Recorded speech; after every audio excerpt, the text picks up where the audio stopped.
Welcome back to HPP, the podcast that talks with tomorrow's hoop stars. I am Rich Harrison. Thank you for joining us again. Today I am joined by Josh Tischler, Drew Barton, and Joey Bardak, and we're going to discuss our season end awards, All-American Team, Player of the Year, and such. But before we begin, I'm going to ask the guys how they're doing. Joey, I know you were in Georgia over the weekend, and I thought maybe you were sneaking away for the Masters. So, I guess on that topic, anybody watch the Masters? Oh yeah, I did. Because I've never really watched golf before, never really been a fan, but a lot of my friends are big into golf, so I was watching the entire time. Put some money on Bryson, did not work out. Well, Rory's my favorite golfer, replacing Nick Faldo. Probably then was Adam Scott, and I never go for a U.S. golfer, but and then Rory's taken over for me, so I was very happy to see him win. So you were in Georgia for a family function. Did you find out why your dad went to Lafayette? I did actually. I asked him. You'll finally find out, Rich. So he wanted a small school. He wanted to go out of state. He wanted a good academic school because a lot of the small schools in the South weren't as good. So he wanted to go up north, and he liked the Greek life there. Basically, he just wanted a good small school. Right. And I guess those were the options at the time. Has he been to since graduating, has he been to a Lehigh Lafayette football game? He hasn't been, but every year he and some college buddies meet up at this, or for years before the days of ESPN Plus, there was this one bar like 30 minutes away in Atlanta that had it, and he would go with his friends there. It is a big deal. When my son was figuring out where he wanted to go to college, one of the first things they brought out of their mouth when they were, at the student, what do they call it? I don't know. Orientation, exactly. And he didn't accept. They're basically recruiting you. And one of the first things that came out of their mouth was the rivalry with Lafayette. Oh yeah, it's huge. That's all they have.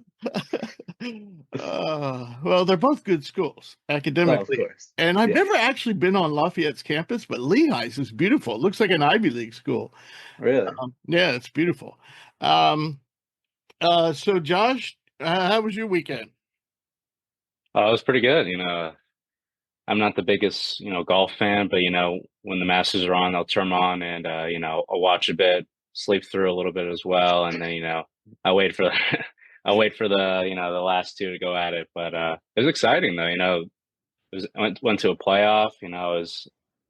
I had some money on Colin Morikawa, and I was like, it was a big no. He was awful, and but it was exciting to see Rory. I thought that was really cool.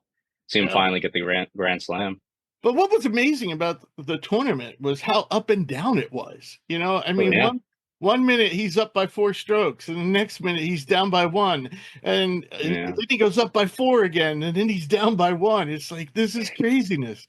So Drew, I know you're not a big fan of golf, and we won't hold that against you today.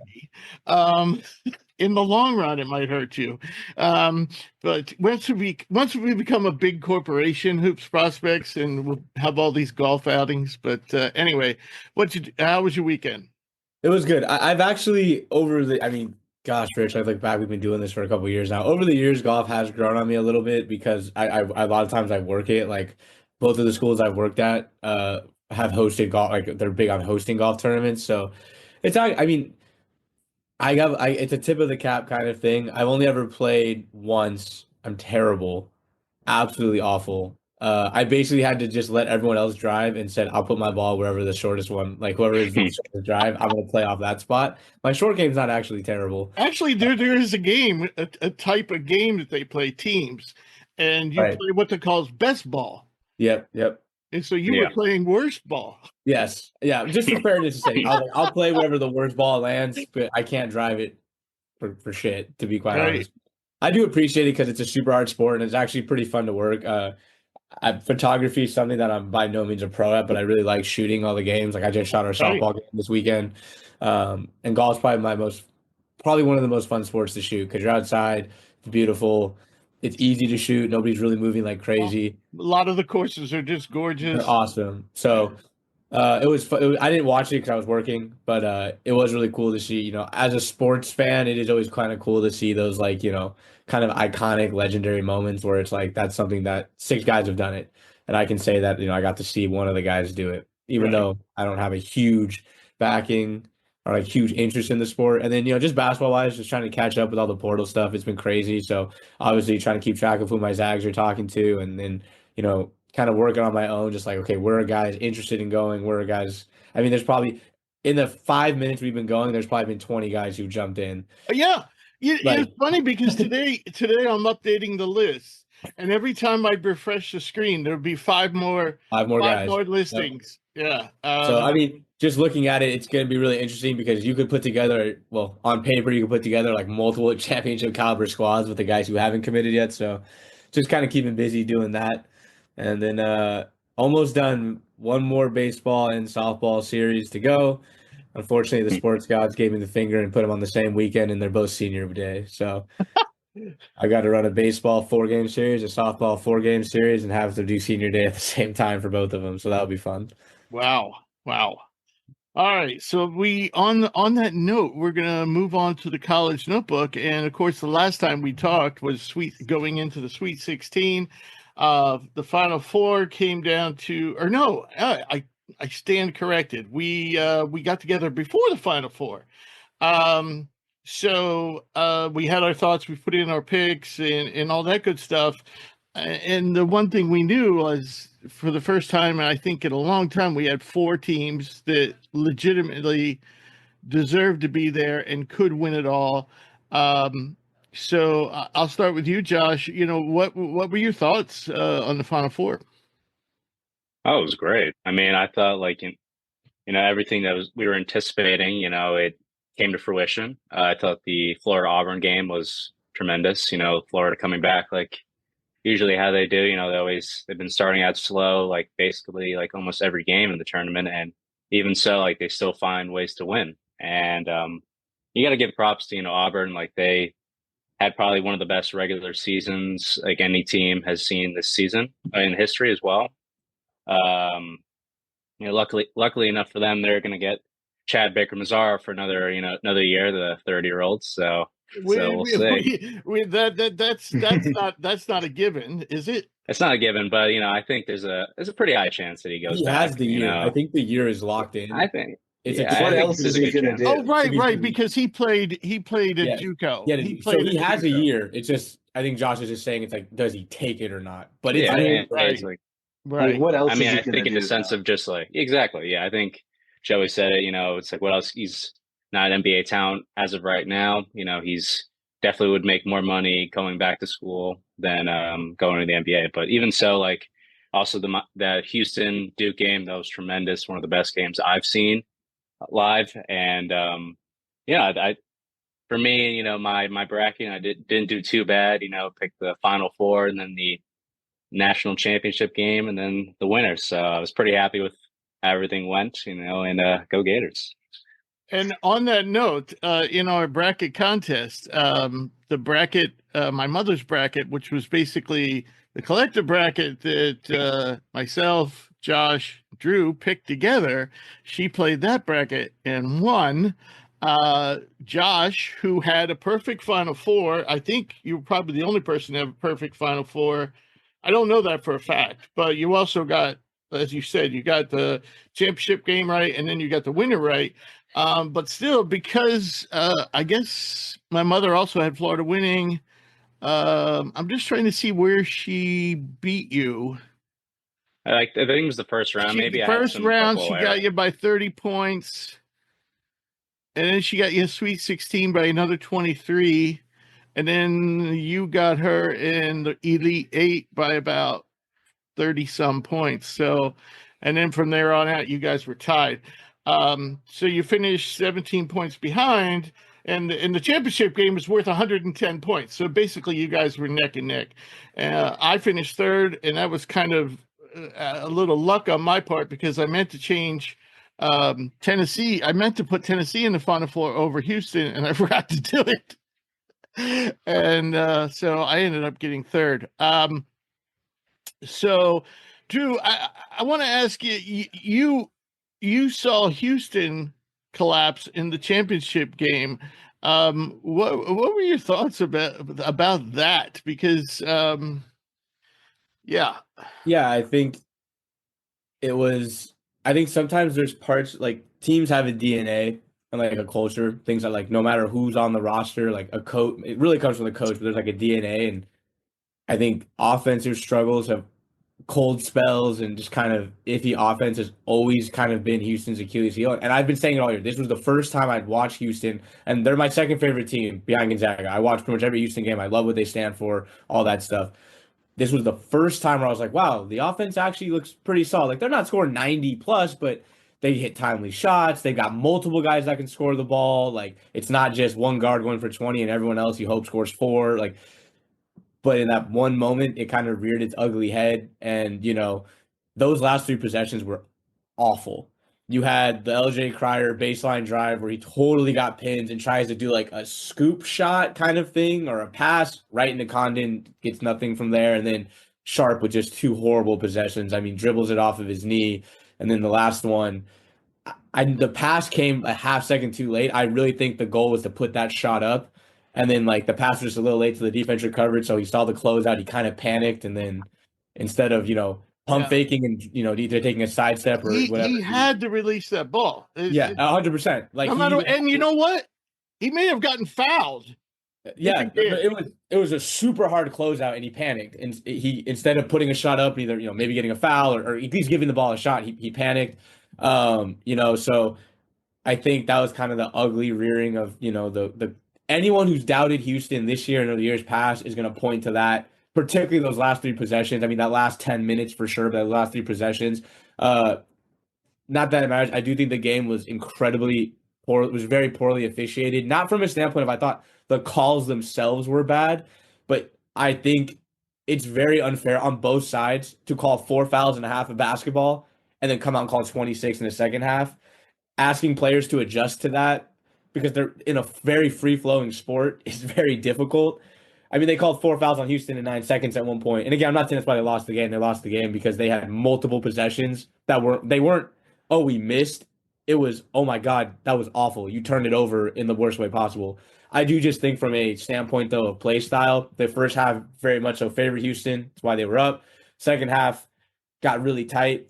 I do just pray for a little bit of consistency. To go from 4 fouls to 26, in my opinion, is very egregious. And it does hurt Houston, right? Because then Tug was in foul trouble. It's Ron Robertson. I think Francis had an awesome first half and then was basically on the bench the whole second half because he picked up fouls pretty quickly. And he was very dynamic for them, energy and all that stuff. So still a great, entertaining game. He found out eventually, didn't he? He did. And I would like, not to sound like a bitter Houston guy who would have won the whole thing if Houston wins, I win the bracket. So that does suck. But I do want to tip cap to Walter Clayton because he was awful for a huge chunk of that game. And when it absolutely mattered most, he did what starters do. Was he awful or just absent? Okay, that's fair. That's fair. Yeah, he just really wasn't a factor. And he did what star players and what closers are supposed to do, and he closed that game. So I want to give him his flowers. Again. He was that last 7 minutes, 6 minutes, he was awesome. Whether it was getting to the rack, just breaking down the defense, which he wasn't really doing in the first half. So great Final Four, like Josh said. That's the one thing that they weren't penetrating, and finally, he went to the basket. Not only did he score in a tough shot, but he got fouled. Yeah. That was one of the turning points. I think he had 2 and 1s that were really nice hard takes to the basket, and it put Houston kind of on their heels. And especially with the way the game was being called, how tight it got. I think Houston got away from Houston wants to punch you in the face and be physical. And I personally think they kind of backed away from that. And I think Florida kind of smelled the blood in the water and was like, oh, if you're going to take the dogs off, even just a little bit, now we can operate. And offensively, Houston is significantly better than Houston. And I think they took advantage. Joey, you and I, you had Duke winning it all on your card. And I, before the Final Four, even though I had Florida winning it all, made the statement, I had been making the statement all tournament long. Had I known Cooper Flag, yeah, I almost did it. Cooper Flag was going to be healthy, for the whole tournament, like he was. I would have picked Duke to win it all. And going into the Final Four, I favored Duke to win it all. And I thought their collapse was even worse against Florida. I mean, and what to me, when I'm watching it, I'm thinking this is exactly what I asked them in the Eastern Regional. How prepared are you for when the game gets tight? You've been blowing people out, or at least been leading comfortably. How prepared for you? Once the game, you're going to get in the game somewhere along the line where you're not leading or you're barely leading. It's going to be crunch time. Are you prepared for that? And they all said, "Oh, we practice it every day." Well, I guess they didn't practice it enough, because they looked absolutely. They looked like a team for those last 7 minutes. They kind of looked like a team that was in week 1 of the regular season. I mean, they couldn't even inbound the ball. So, Joey, what were your thoughts about that collapse? Well, we talked about it. I really like this Duke team, and I don't regret picking them because they had they had control of the game the whole time, and even up to the very end, they had a decent shot to win it. But my one critique from Duke at the very beginning, when I was looking at all the teams that I was going to pick for a championship, all of my favorites, I had like one knock from them. Like Houston, I loved, but I was worried about their offense. Um, you know, Auburn, I really liked, but they'd kind of come in, or I didn't really like, but they were up there. And they'd kind of come in at a slump. Michigan State, I really liked, but I was worried about their shooting. My knock for Duke was their inexperience, because they had so many young guys, because they had so many freshmen. Not just the inexperience of their roster, but the inexperience of their coach. Oh, exactly. Just inexperience all around. And I mean, not just the starting lineup, but the bench is flooded with freshmen too. Shire's only been around a few years. And I think in that moment, that was my fear coming to fruition. That was just a pure moment of Houston. Obviously Houston's a fantastic defensive team. And I said in that moment, even when Duke was up 10 with a few minutes left, I'm like, don't count out Houston. The second they start pressing, this game could really flip on its head. But I think that was just a moment of Houston being the experienced team and Duke being the inexperienced team. And I mean, in a game of college basketball, we gotta remember, these are just kids. Like these really are just kids. And like, even 10 points, a minute or two left, like it is so easy. You force a turnover, you get a steal, you force someone into a bad shot. These mental lapses, these inexperienced moments, these happens all the time. So yeah, I mean, it was frustrating in the moment as someone who had Duke, but it made sense as well. And then, yeah, Houston kind of, did the same thing then in the national championship. I mean, that just felt like that was just a mental lapse there, by Sharpie, that shot there. But yeah, I mean, like y'all said, shout out Walter Clayton. He really struggled in that game. And I was worried about him, because I'm like, what's going to happen when he can't, when he has a really, really good defense on him. And he was taking horrible shots from three from like 30 plus feet out, wasn't even hitting the rim. But in that last moments, he was able to get to the rim. And I was most impressed by his defense. Like Florida was smothering in those final possessions, and he was a part of that. And that closeout, that's a championship winning closeout right there. Yeah, Sharp could have sidestepped, could have hit the three, but I mean, you can't really ask anything more of Clayton there. Of all the plays in the tournament, that's the one I'm going to remember the most. Exactly. And it's not necessarily from the player you'd expect it from. I mean, exactly. Right. Exactly. I'll tell you what, for a guy who's 6'3" at best, he can get up. Oh yeah, he was all the way up there. I mean, Sharp's got to take the shot, but like that shot's definitely no gimme. I mean, I don't know if Clayton's getting a piece of it, but he's definitely contesting it heavily. So yeah, I thought that was a fantastic play. But yeah, Duke, I mean, that's the risk of taking a team with three freshmen right there. And I think that just kind of came to fruition. Right.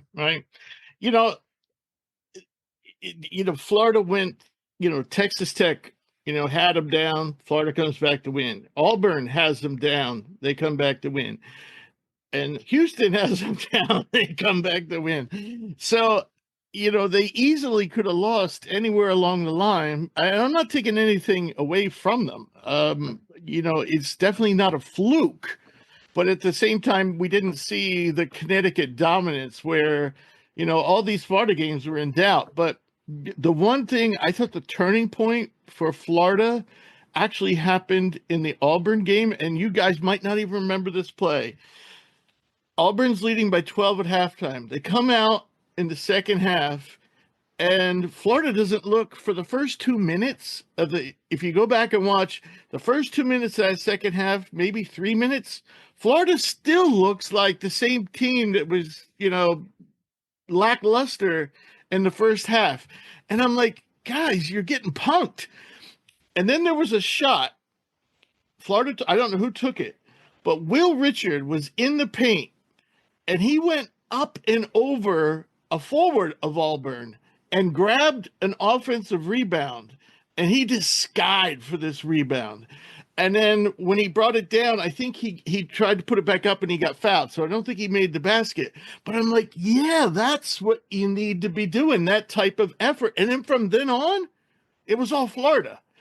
And Richards, to me, was like, yeah, Clayton deserves all the accolades, but man, Will Richards, his hands, you can't get near that guy, even if he's helping, if he's help defense, he's gonna swipe that thing away from you if you get near him.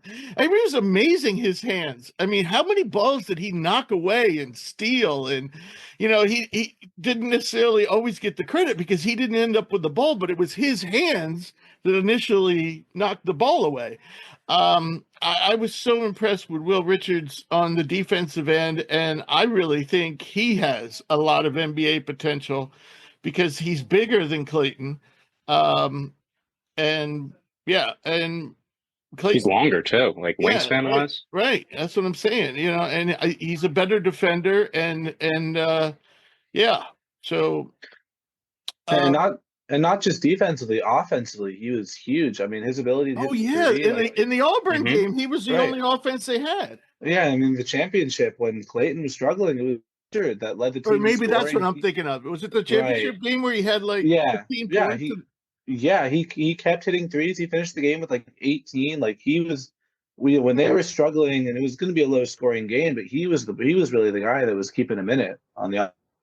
Right. Yeah. So to me, he was the unsung hero. Of course, Clayton and Hawk made some, or Hawk. Is that how you say it? I think it's Huff. Is Huff? It? Oh, right. Thomas Huff. Yeah. It's Huff then, right? I just call him so. It's H-A-U. I hear I hear Thomas Haw, or then I hear Hawk. Huh. So I call him Thomas Haw. Man. All right. So anyway, he came up big at times, though I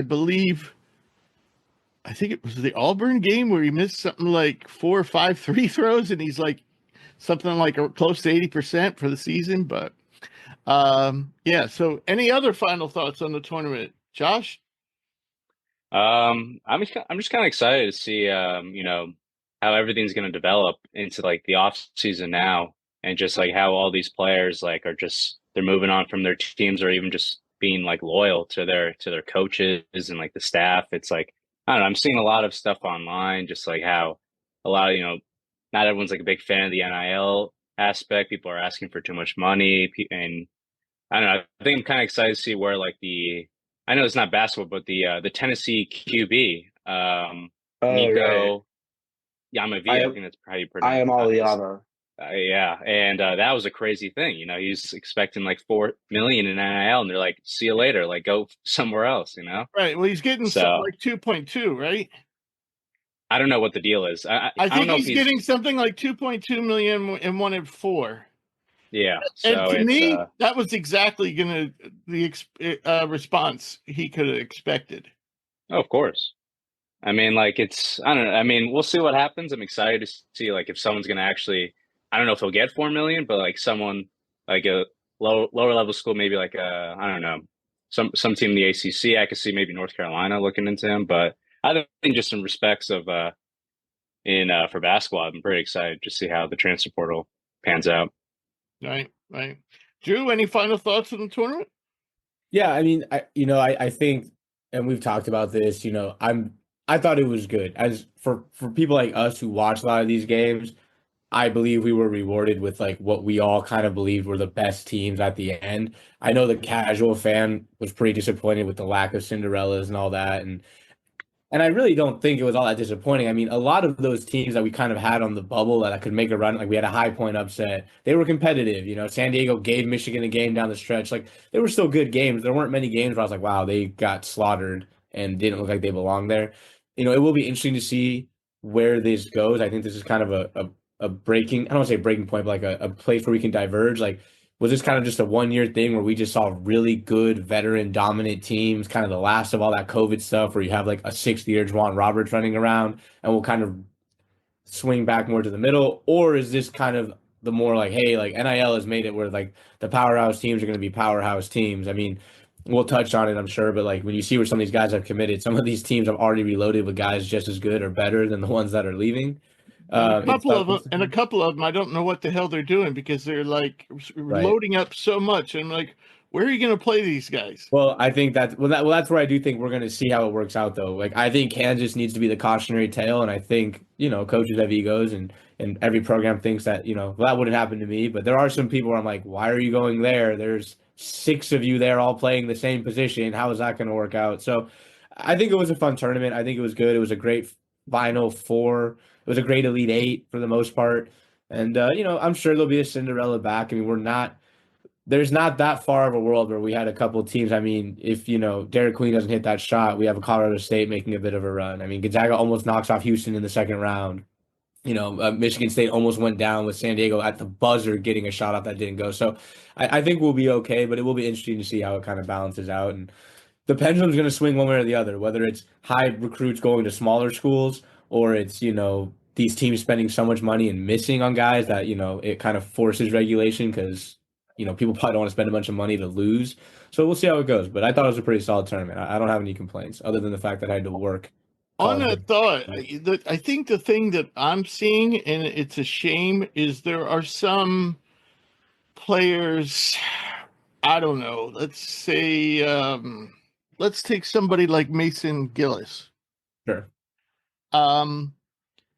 He was probably played about 25 to 30 minutes a night for Purdue, and sometimes he barely got off the bench at Purdue. I mean at Duke, excuse me. And you kind of wonder did he do it did he leave Purdue because he wanted to win the national championship, or did he do it for money? And is that what these guys want? Now, is Mason Gillis an NBA player? No. We already kind of knew what he's all about. I just kind of wonder what their motivation is. And it seems to me like it's kind of a shame that there are certain guys that aren't getting starting minutes. They could get starting minutes, but they're at the bigger schools where, if they went to like an Akron or an Ohio or a St. Joe's, they could be playing 25 to 30 minutes a night, but they're not going there. And so what's bothering me is it seems like the money, that they rather get the money and sit on the bench than they would. And you see this in the NBA too. There's a lot of guys that will go, a whole month with maybe playing a total of 20 minutes, but they rather be in the NBA getting more money than going over to EuroLeague and playing every night. Now, personally, I would go crazy sitting on the bench every night, especially for 82 game season. But yeah, it seems like it becomes a business decision. And so in some ways, we're not seeing the best basketball. I think some of these mid majors could be a lot better. And so, yeah. I mean, I think the unfortunate as it stands right now is mid majors are just developmental teams at this point.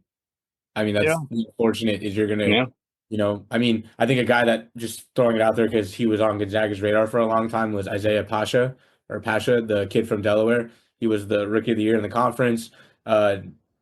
I don't think he's ready to go play significant high major basketball. But his final teams list was Texas Tech, Gonzaga. Like he was looking at some big programs. Didn't he just sign with Virginia Tech? He did, because both of Yeah. those teams moved on from him. So it actually, I mean, it's kind of the dark side of the portal. He thought he was going to go end up at Gonzaga or Texas Tech, and they both kind of were like, hey, man, other guys hopped in, priorities change.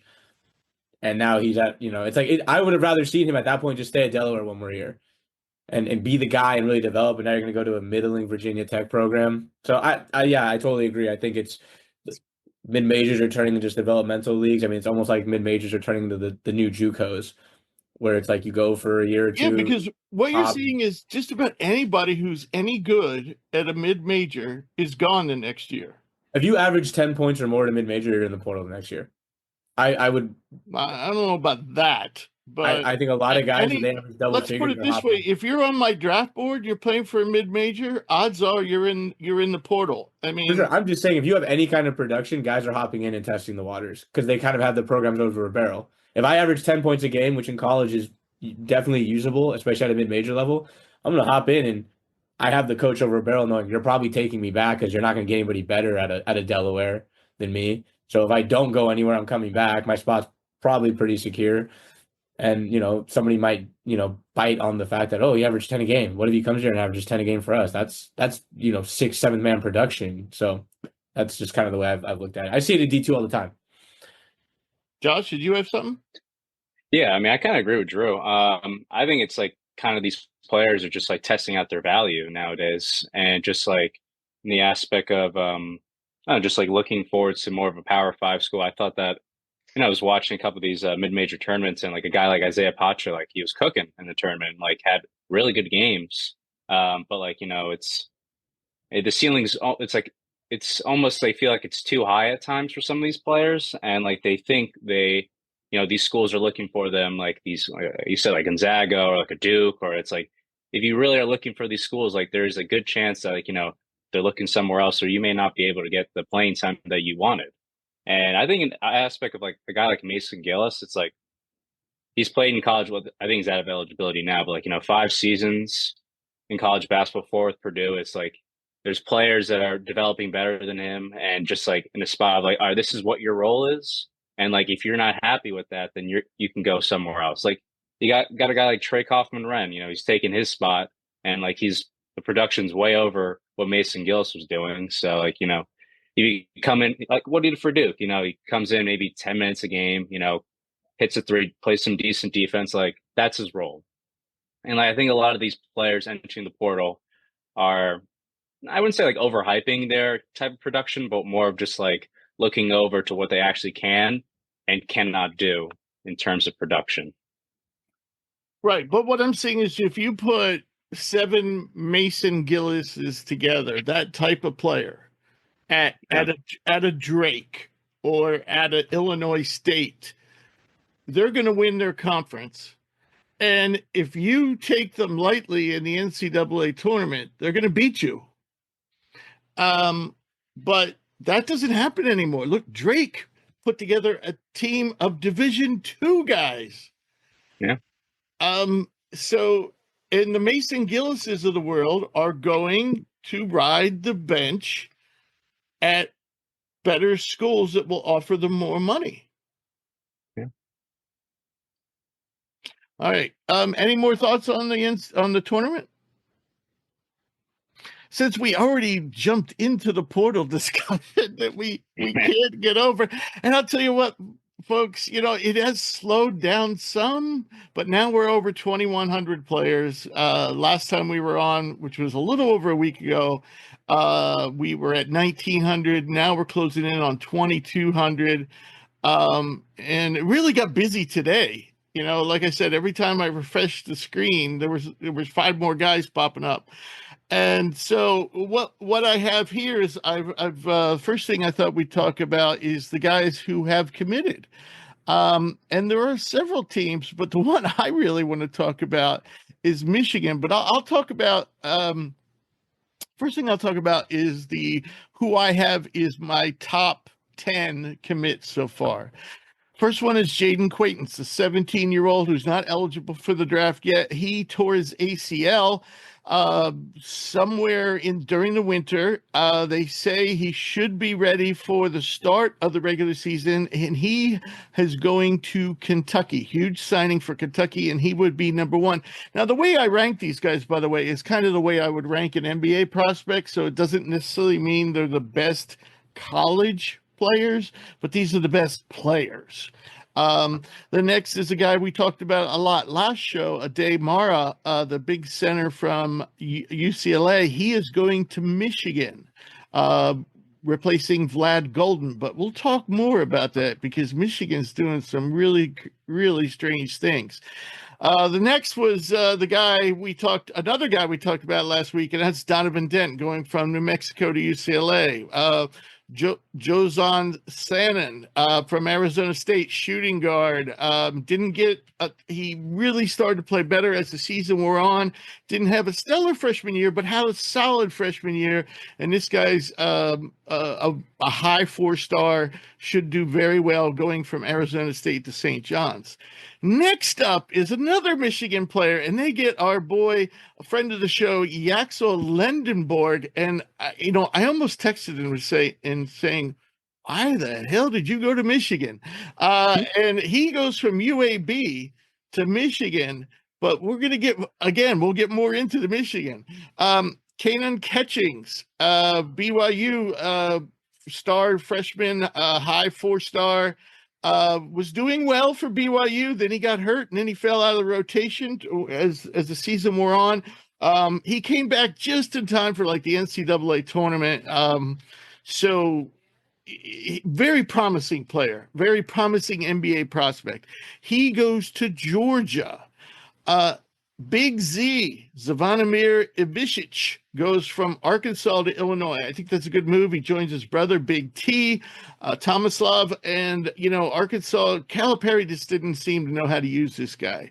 Jaleel Bethea goes from Miami of Florida to Alabama. Alabama's first really big recruit this year, or not, from the portal.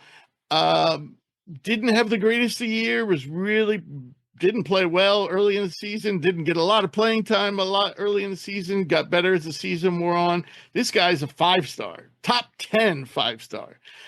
Another high, Rob Wright, Baylor, played really well, 4-star, good little guard. He goes to BYU.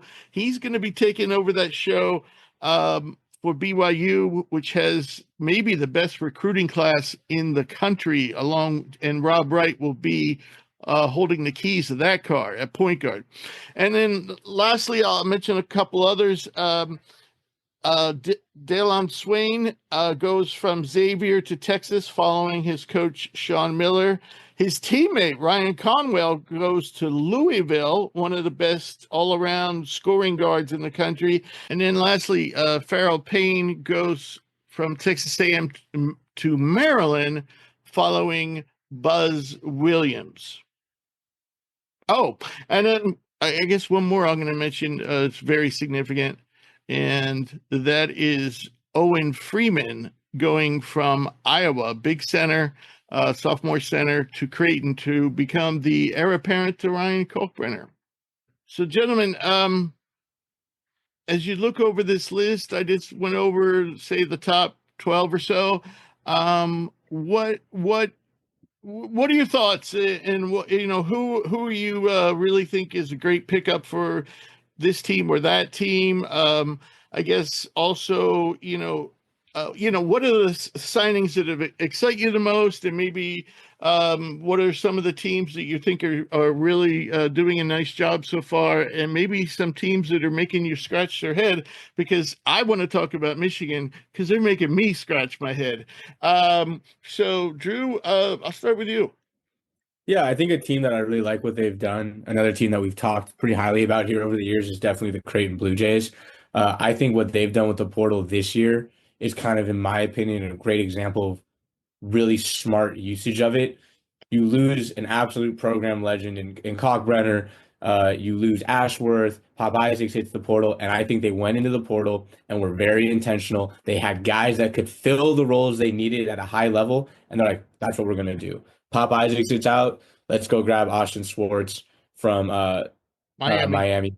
Let's grab the kid Nick Graves from what was it, Charlotte? Was he at Charlotte? I think he was at Charlotte. And Josh The kind of Dix from Iowa, yeah. who's really good He was shooter. Ashworth. Let's go get Josh Dix, another guy who can shoot the ball 42% from three this year. And boom, we lose Cockbrenner. Look, you're not replacing that guy, but let's go get arguably the best post player in the portal, and we're gonna get Owen Freeman. Like, to me, this is intentional usage of the portal. These are guys that fit needs, that know that they're stepping into roles right away that they can replace. So I really like what they've done. I mean, not only did they get the talent, but they got the talent that fits what they need, which I think is awesome.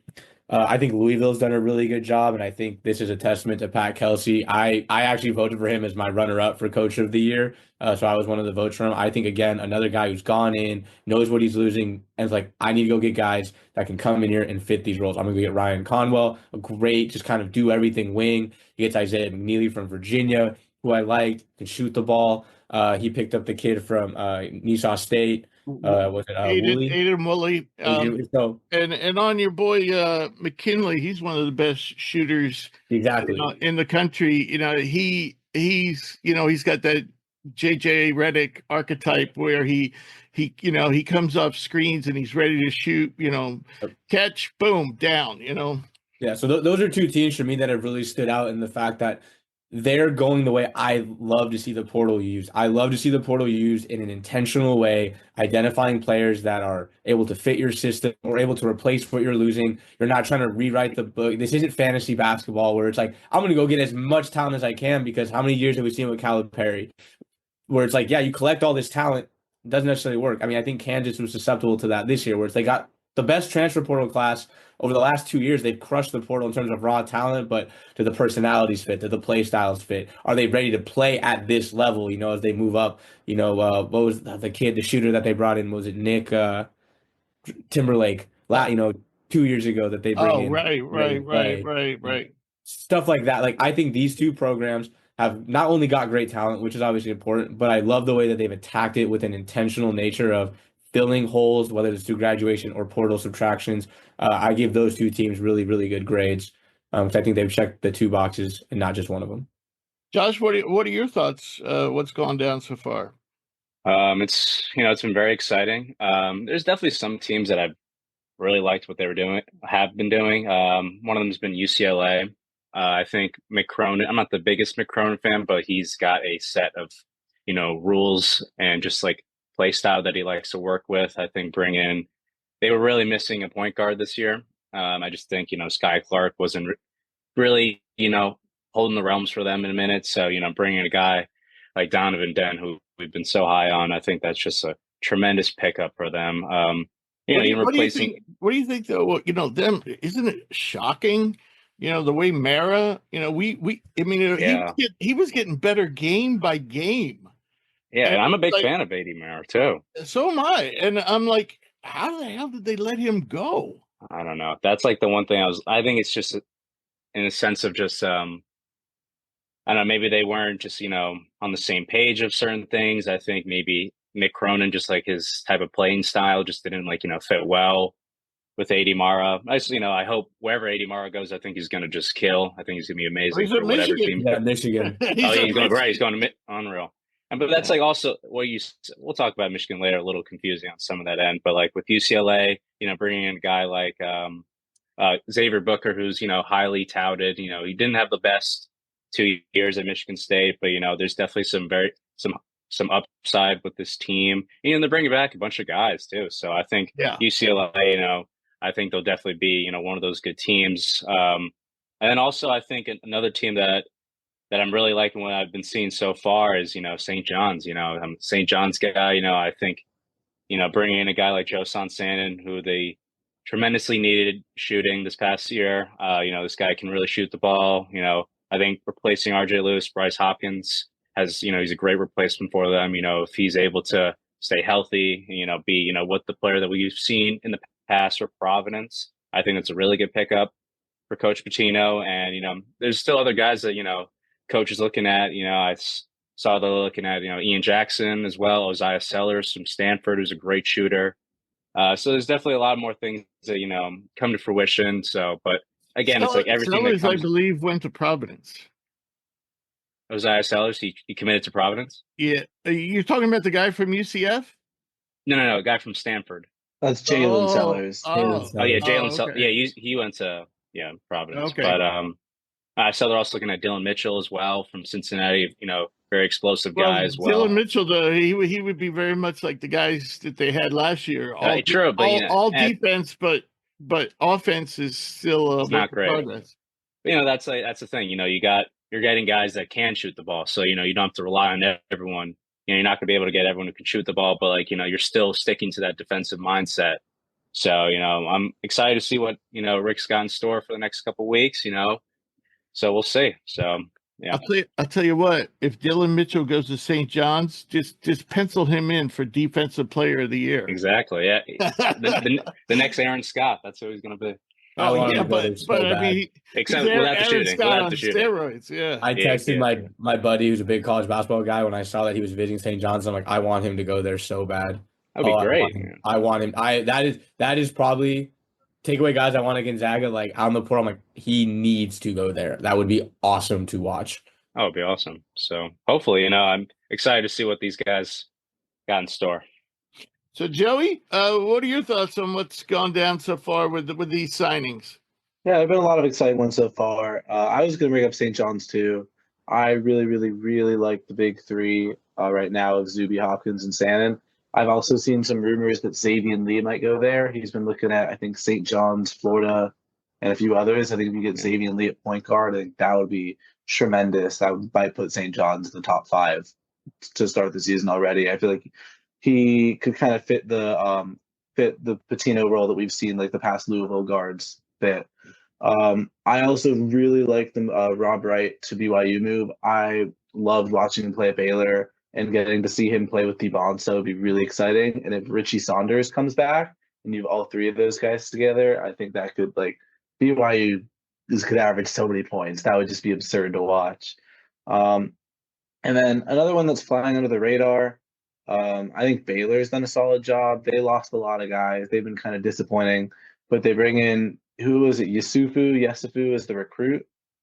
I very pronounce his name. And then they bring in Agbin from Wyoming and Rataj from Oregon State. 2 guys, not the biggest names, but just really solid players. Is it Rattay, Drew? Rattay. I go Rattay, yeah. Right. But yeah, I think just, those are some names are, flying under the radar, not superstars, but just a team like Baylor that, when everyone's leaving, Edgecombe's going to the draft, Rob Wright transferred out, they're not what they used to be, but just to bring in just a solid core you can rely on, I think is a really good move for them. All right. Now we'll talk about Michigan. Now, I haven't heard anything about Danny Wolf. I haven't seen his name in the draft. And I don't know where other people have him projected. I personally have him late first round, early second round.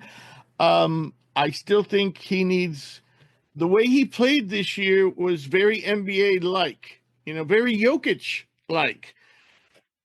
So I definitely think he would definitely get drafted if he came out. It might even go higher than late first round. So maybe he's gone. And maybe this is an indication, but think about this.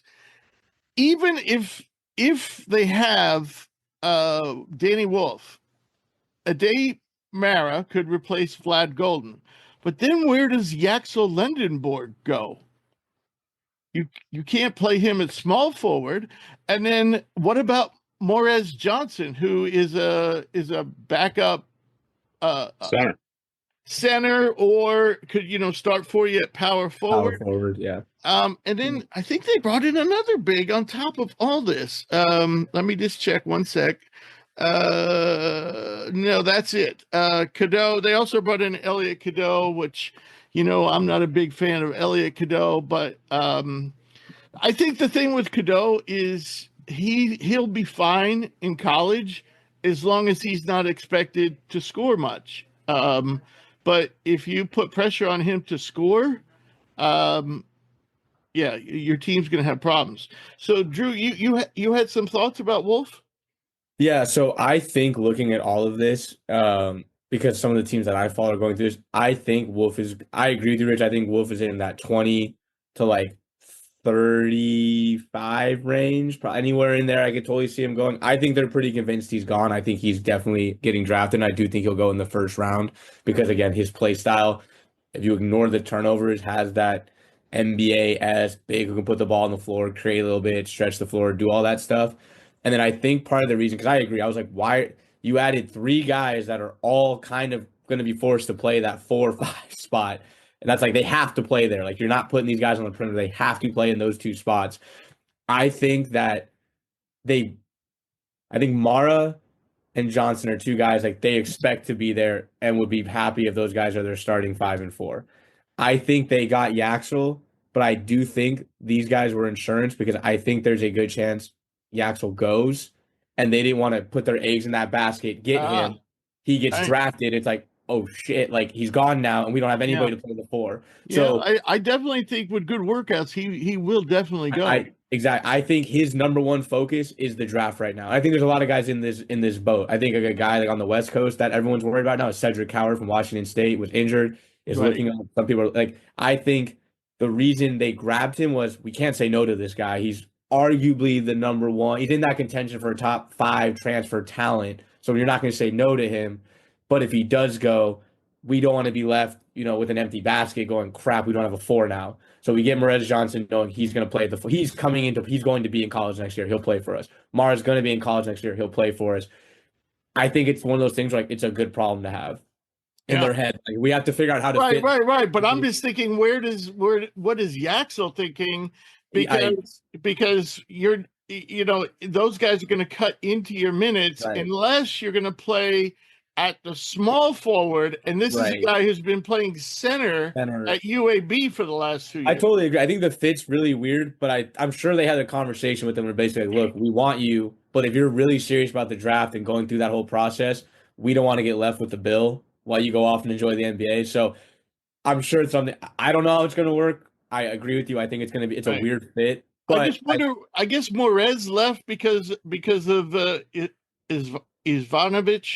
That's what I would say. Him coming in, he probably sees the writing on the wall. So my gut tells me My gut tells me that Wolf is gone and all 3 of these guys will be at Michigan. But I would not be shocked if Yaxel has really good workouts, gets a promise from somebody and goes, and then Michigan kind of has the problem solved for them, and they're happy going, okay, Yaxel's gone, but we still got a guy we really like at center, a guy we really like at power forward. We'll figure it out from there. But I think that's the risk with guys like Yaxel Lendenborg, where it's like, are they going to go or are they not? And I think teams are trying to learn how to balance that, and I think it creates a logjam for a lot of programs. Usually, when a guy makes a commitment, and we'll talk about some guys who've already done that, when they commit to a team, it's very rare. Like, player X says he's transferring from, UAB to Michigan. If he says that and he's in the draft, he's coming back, he's just going in for information and stuff like that. But, Yaxel, I think, is one of those guys that has just been off the radar his whole life. And I could definitely see him going to the combines and surprising the hell out of everybody. And, and getting drafted. So let's move on to the top players that are still out there. And top in the list is Ian Jackson, who could be a bucket for, was for North Carolina. Hubert Davis didn't always play him, was barely playing him early in the season, played him some more at the, late season, but they kind of had a log jam at guard. And he just didn't get the playing time that you would have thought he should have, but you would think he would have been in line for that this year. But he also, I haven't seen his name in the draft, but if he's in the draft, he's getting drafted. That kid is. It's just he could probably move into the lottery if he's, I think he's kind of like a borderline, because he had such an erratic year. He's kind of borderline lottery right now, but he definitely could be a lottery pick with a good year wherever he lands. Dylan Mitchell, who we discussed, is the second best prospect we have on our list. Then we have Jameer Watkins. Interestingly, I don't know how Jameer He is one of those guys that I have no idea how he's in the portal. He's also declared for the draft. He's got 4 D1 years under his belt, so he shouldn't be in the portal. In those 4 years, we're involved playing a lot, so I don't see how he's going to get. I think he's going to be in the NBA draft. So, RJ Lewis, who we discussed about, Tyon Grant Foster, believe it or not, at 25 years old, is in the portal. With Foster, he played 2 years at JUCO, so that's how he's getting 1 more year. Mackenzie Mbako from Indiana. Darian Williams, who surprised me when he went in the portal, he's also testing the draft waters. The aforementioned Xavier Lee. They're the best players I have right now in the portal, but I think you could pretty much cross off Jameer Watkins because I don't think he really I don't think he's going to be allowed to play college. I think his college career is over. So, Josh, what are your thoughts about? I mean, I know we talked about a lot of these guys at the top of the list. Mm-hmm. Is there anybody, we have a pretty big list here, about 40, 50 guys. Are there a couple of guys here that, you think, man, this would be a great pickup for this school or a great pickup for this school? Yeah, I mean, I'm just looking down the list. I think a guy like Mackenzie Mbako, I saw he was visiting NC State, actually. So I think there's a lot of traction with that school. I think he'd be a good fit for Will Wade. He can really, Will Wade's known for being, one of the best defensive coaches in college basketball. So, if he can really, step up his game defensively and, he's able to really shoot the ball, I think he's a first round pick next year. And then, I'm looking down the list, I'm excited for where Rodney Rice is going to go. I think he's a tremendous player, one of the best shooters I've seen this year. I could see him teaming up with, his former teammate with Jacoby Gillespie in Tennessee. I saw he was visiting USC, Gonzaga. So he's got, assortment of schools that are looking for him. I definitely think he's still a starting caliber, player. I think he's going to get a decent amount of money where he goes, and he's going to shoot the ball really well for them. And then another guy I'm pretty interested in, I think he will be in the NBA, is Jameer Watkins. We spoke about him a bit earlier. He went to the portal last year. I remember, he had some, traction with St. John's a little bit, but, he ended up staying at Florida State, and he had a pretty, the team wasn't the best this year, but, he had a very solid year, averaging almost 18 a game, very good length in the wing, good shooter, good defense. So I'm excited to see where these guys go. Again, also a guy like Darian Williams, who I think will also be in the NBA draft. I could see him going back to Texas Tech. They got back JT Toppin and been doing really well in the portal as well. So I'm excited to see where these guys are going. There's still a lot of players in the portal. It's unreal. I think I saw still 80% of them are still not committed to a school or have gone to the NBA. So we'll see. I'm excited. Right. Joey, what are your thoughts on these guys? Yeah, like Josh said, still a lot of talent left. I really like Xavier Lee. I think from what I've seen, he's the best point guard left. I mean, it seems like every single top team is trying to throw the bag at him. I'm really curious to see where he goes. He was touring St. John's in Florida recently, but then I just saw reports that Duke, Kentucky, and BYU are after him. So I think that'll be a really interesting chase. Also, we talked about Darian Williams from Texas Tech.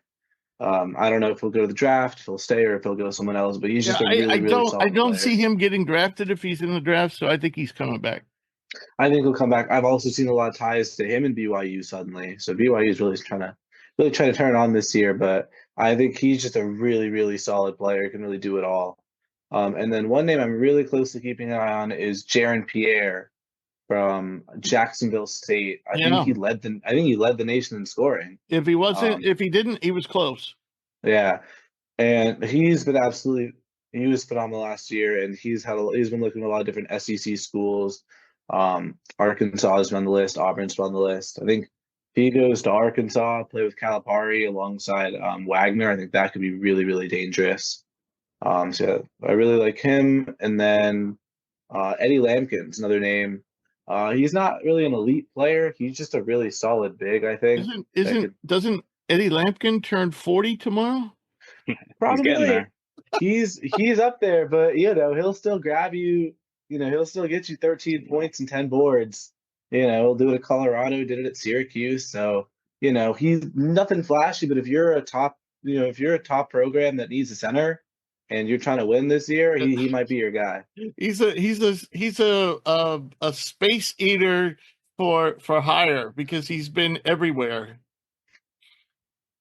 One guy, you're right. There is kind of a dearth of point guards, especially at the top of this list.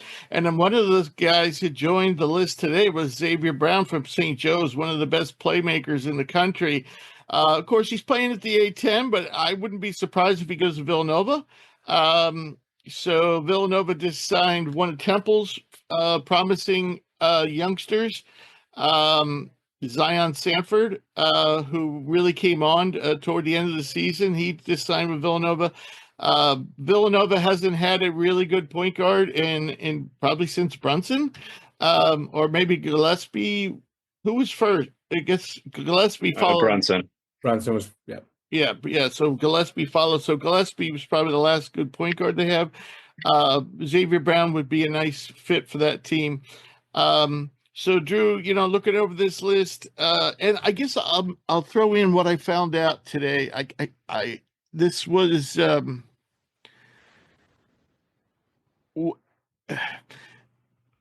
source who has very good knowledge of the situation told me today that basically players that we're seeing in the portal that you wouldn't think would be in there, like Jameer Watkins, Jason Ognasovic of Lipscomb, who actually committed to Washington, where now he played 5 years. Jameer Watkins only played 4.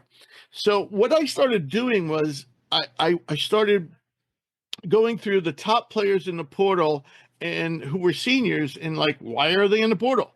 And a lot of guys like Tyann Grant Foster, it's because they have a JUCO year somewhere along the line. Okay, I get it. The JUCO guys get 1 extra year this year. But the other guys, kind of like Ante, I'd have to look up his name. Shoot. Is it Brizovic? Plays for Charleston. He was their like leading scorer this year. He's a center. But basically what I've been told is the guys you're seeing in the portal are basically challenging the situation and or looking for a waiver. So they're basically going back in time and saying, well, this year I only played 10 games. I didn't play half of my team's games. So they didn't challenge it at the time, but they're trying to go back in time and saying this really should count as a redshirt year. Yeah. Cameron Fletcher of Xavier is a good example. He's had 3 seasons where I believe he's played less than a dozen games. Of his 5 seasons, he's played 5 seasons, but 3 of them he played less than a dozen games. 2 years. For 2 years, it was due to injury. This year, it was just because he couldn't break the Xavier rotation. He's in the portal, even though he's played 5 years. So these guys are challenging the system or hoping for a waiver. And the kid from Charleston's case, he's actually suing the NCAA because he already lost his waiver request. And you'll see his name in the portal. So some of these guys are probably going to lose their waivers, and they're going to have to go not play college next year. So how many people does that affect? I don't know, maybe 5 to 10%, maybe a little more. It's hard to say, of all the seniors, how many play JUCO. Eventually we'll have to go through that. But yeah, so that's the story. So having finally gotten an answer as to why we're seeing all the seniors in the portal, Drew, what do you think about some of these leftover guys? And who's recruiting Ian Jackson, by the way? Because I really think this guy is he's like a 20-point scorer if he's in the right system. For sure. I remember when we did our ACC preview, I remember saying one of the reasons I thought that kid can really play. I watched him because we went through it. I'm like, that kid can really play. Yeah. I was pretty confident that I'm like, I think he has like the potential to be the best freshman that's not Cooper Flag. That's how highly I thought of him at the time. So I think wherever he And you know goes, what? In spurts, he was. he You know, was. he had like a February, you know, where he was just on fire. He was scoring 20 points a night. Yeah, no, I'm really high on him. I don't know where he's gonna end up. I think the draft is a possibility. He's gonna be really interesting. I think wherever he goes, he's gonna kill it. Kind of going down the list, looking at some guys. I'm really curious to see a guy like Cannon Carlisle. Rich, we talked a lot about him at Stanford 2 years ago, thinking he was misused, wasn't getting the opportunity. He was like the only guy we thought that could kind of be dynamic. Goes to Indiana, falls on his face, doesn't work there at all. So kind of curious to see like Because they had him playing off the ball. exactly like what's he gonna do? I think the talent's there. Just as a guy who I saw him locally a lot. Two kind of shooting guard combo guards I'm really curious about are the Malik Thomas and Rodney Rice. Both are tied to Gonzaga. Both would fit the need, so I'd be very happy to see either of them, come over. I believe Malik Thomas has another year, because if I'm not mistaken, his first year he played less than 10 games. So I believe that's how he got it. I believe that's how he got another year. So those guys are going to be super interesting because I think the skill set is super valuable. These scoring guards that can kind of get their own shot, knock down threes at a solid clip.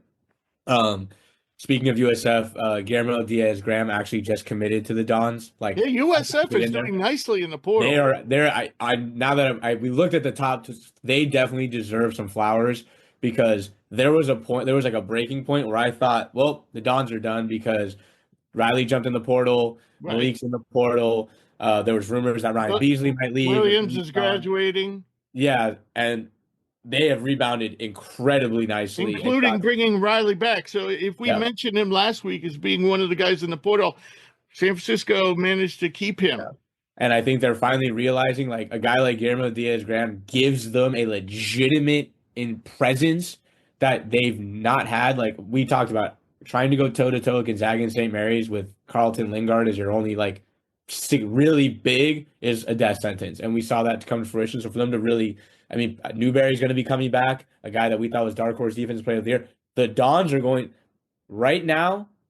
Hot take: they're the second best team in WCC right now. I would take them over St. Mary's. Right. I don't think it's actually that. I think right now I don't think it's that close. I think St. Mary's is betting on everyone developing, where the USF is bringing in guys that can play. But yeah, so I think there's a lot of really kind of cool guys down here. Malik Ewan from Florida State will be interesting, and for teams that are looking for kind of just a plug and play rotational big. I was doing some research into him once Jameer Watkins entered, looking at who else. I think is he going to blow people's socks off? No, but he just limited down. I think he just came down like his final like 5 or so, and I saw I think Auburn would actually be a nice, if they're just trying to plug and play a guy that they know can go get 10 points and pull down 7-8 boards. You're not replacing Janai Broom, you're not replacing Cardwell, but I think he'd be a solid fit. I don't know what the hell Shavra Jams is doing. A guy that we once were like, oh, this is an interesting story. Yeah. He changes school every year. Just hang it up, man. The job application is calling your name. But yeah, no, I think there's still so much talent, and it's like I said, a guy that I thought Cedric Howard is a guy that I think has some really high upside. That's not even on the list due to injury this year, but I think that's a guy that could go high major and be a legitimate threat. So it's gonna be really interesting. I don't really know, because I don't know. It's so different now. Like for a period, there was a time when I think transfers, it was looking for playing time and fit. That money aspect makes it so interesting. Like, I think like Guillermo Diaz-Graham going to USF is a great move. Like he's going to play. He's going to be an impact piece there. I love it. And then you look at some of those other guys where it's like you're going there and then you find out there's a big paycheck involved. So, it'll be really interesting to see where some of these guys go and mostly which guys stay, because again, I think guys like Jameer Watkins, the reason we're seeing like delays on some of these guys, I think, is there's that draft fear of like, could they go? Well, with Watkins though, how was he even eligible? I saw something saying that he missed the whole year. He did get hurt. He did the whole year. But I don't know how he does it, because he still played 4. He's played 4. He's like if you go to Florida State's website, they call him a redshirt senior. Yeah, because he did miss a whole entire year. Yeah, he might be. I don't know if he's petitioning. So I think that's the thing that some schools, we're going to see some of these guys are really interesting. And our schools holding off because of draft interest and then waivers. That's the other one, is like as they're petitioning, like you said, Rich. How willing are schools going to be to go all in and give these NIL deals and put that money and technically put that money to the side for a guy and then find out his waiver gets rejected, and then the other guy you wanted gets picked up because you went all in on a guy that can't play now. So it's going to be interesting to see how it shakes out, especially for guys like that. One more guy I want to mention who's available is Darian Reed of Alabama. He was a 5-star coming in, another top 10 5-star. Didn't get a ton of playing time with Alabama. He also missed some time due to injury. And a guy who started kind of, or at least took up a lot of his minutes, actually, Jaron Stevenson from Alabama, another 6'10" power forward type. He's going to North Carolina. So Alabama's losing a lot of their high, 4 and 5-star talent that they've recruited over the last couple of years. All right, so now we're going to talk about the draft. Right now, the guys, I only have 45 guys right now who's declared. I've looked all over. I've scoured for information. And so, for example, no Cooper Flagg yet. No one from Duke has declared. So here's the list that we have, at least the top of the list. Dylan Harper, Trey Johnson, Casper Jakashonis, Asa Newell, Agor Demon, Lehman McNeely, Will Riley, Jemiah Fears, Derek Queen, Boogie Flan, Rasheer Fleming, who was on the show, Thomas Sorber, who had a season cut short due to a foot injury. Tahad Pettiford got in, Jace Richardson. And I'm going to stop right there because you know what? I think if all the guys I just mentioned, I think would be drafted. Everybody else on the rest of this list, I don't know if they would be drafted. And if they did, we're talking late second round probably.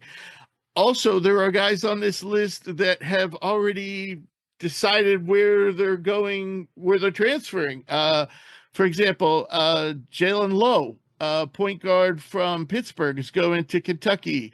Keyshawn Hall, forward from UCF, is going to Auburn. Bennett Sturts is going from Drake to Iowa. And the aforementioned Yaxel Lundenborg going to Michigan from UAB. So, Josh, what do you make of this list? There's only like 12 more days to declare. Actually, I think we're down to 11 because this day's almost over. So I'm seeing a lot of talent, Rich. I'll be honest. This is probably one of the more packed drafts in recent years. I'm seeing a lot of just great talents and just like guys that are very deserving of being in the NBA. One guy that I think is going under the radar a little bit is Thomas Sorber from Georgetown. I think he had a tremendous year for Georgetown. He's Big East Player of the Year for them, and he's a great center. I think if he develops a three ball, and like he showed flashes during games. I remember he can really be a great big for one of these teams. And then another guy like. I'm a little on the fence about him at times, but like even a guy like Nathan Biddle, I think can be like, a backup big for some team, he's great defensively. And I think he get a couple blocks, he can shoot the ball a little bit, I don't expect him to be a starting center for an NBA team, but like for teams that are more experienced and needing of certain rotation players, I think he'd be a great player to fit right in. And like, you got your big guys as well, Liam McNeely, Dylan Harper, Trey Johnson, all these guys are going to be stars for like, their respective teams. Unfortunately, as a Knicks fan, I don't think we have a first round pick this year, and I think this draft is going to be one of the best ones so far. So I'm excited to see who's going to stay and who's going to go as the combine goes through with the invites and just like how things just roll on from just what scouting says about these players. But there's a lot of talent here for sure. Right now, we're not seeing VJ Edgecombe or any of the Duke players. Yeah. Joey, Cooper Flagg. I mean, I asked John Shire this question at the Eastern Regional. Because I saw an article just before the press conference. I was actually just cruising around looking for tidbits on Duke. Saw an article where somebody put a number on how much Cooper Flagg would lose in the long run by playing an extra year in college. It was something like $78 million. And I asked Shire what he thought about that article. And his words were, of course, I'm summarizing what he said because he gave me a pretty long answer, but he basically said, yes, there is much more to life than just money, but on the other hand, Cooper Flagg is kind of like a once in, a 10-year, 20-year guy. And he basically, without saying it, pretty much said it was a foregone conclusion that he was gone. Joey, I guess my question is, what do you think of this list so far? And is there any chance, like guys like Edgecombe or Flagg or Knipple or Malawatch, is there any chance these guys are going to stay? I think maybe, honestly. I mean, like the money might, he might be losing money, but also, I mean, we saw just from watching, like, Cooper Flagg loved playing for Duke. The fans would, make their, like, one more year chance, and he'd, like, look at them. He'd, like, post cryptic things on social media. I think he really does want that national championship. So I don't, I'm not saying I think he's going to come back, but I wouldn't be shocked if he does because, like, it seems like a lot of guys, like, I mean, Harper and Bailey, and I'll get to Bailey in a second because he isn't declared yet either. Right, But right. but it seems like a lot of these guys, they kind of have their plan set up. I'm a high recruit. I'm gonna go to college, ball out for a year, and then go to the NBA. And I feel like Flagg really wanted to win more. Like, I don't think Harper really cared too much about winning. I think he knew that Rutgers team was going to be so-so, and I think he was okay with that because he knew he'd still be a top draft pick. I think Flagg really wanted to win with Duke. I think same could be said for Knipple or Malawatch. Um, I don't know. I don't know what those three will do, but I wouldn't be surprised if some of them decided to stay for another year. Also, I'm surprised Ace Bailey isn't on this list, especially because Harper is. I feel like he still has that top 5 spot solidified. I mean, I feel like there are some critics that are a little bit worried about him, but by and large, he's still a top guy. So interesting, he has been there. And then most of the other top first round guys that we expected to see, we see Trace, uh, we see Trey Johnson, we see Jace Richardson, we see Jacques Demon, all those guys. So the rest is kind of what we expected. What I'm really curious about, though, is kind of where to draw the line of the guys that come back. Because a lot of these guys, like we said, are going to go into the draft, get feedback, like, this isn't your year, maybe go back another year.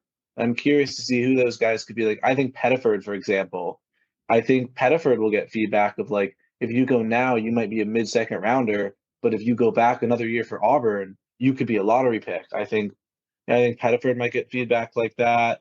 Uzan, I don't know if he'll get that kind of feedback, but I think he might get feedback of, you're probably not going to get drafted, go back to Houston for another year.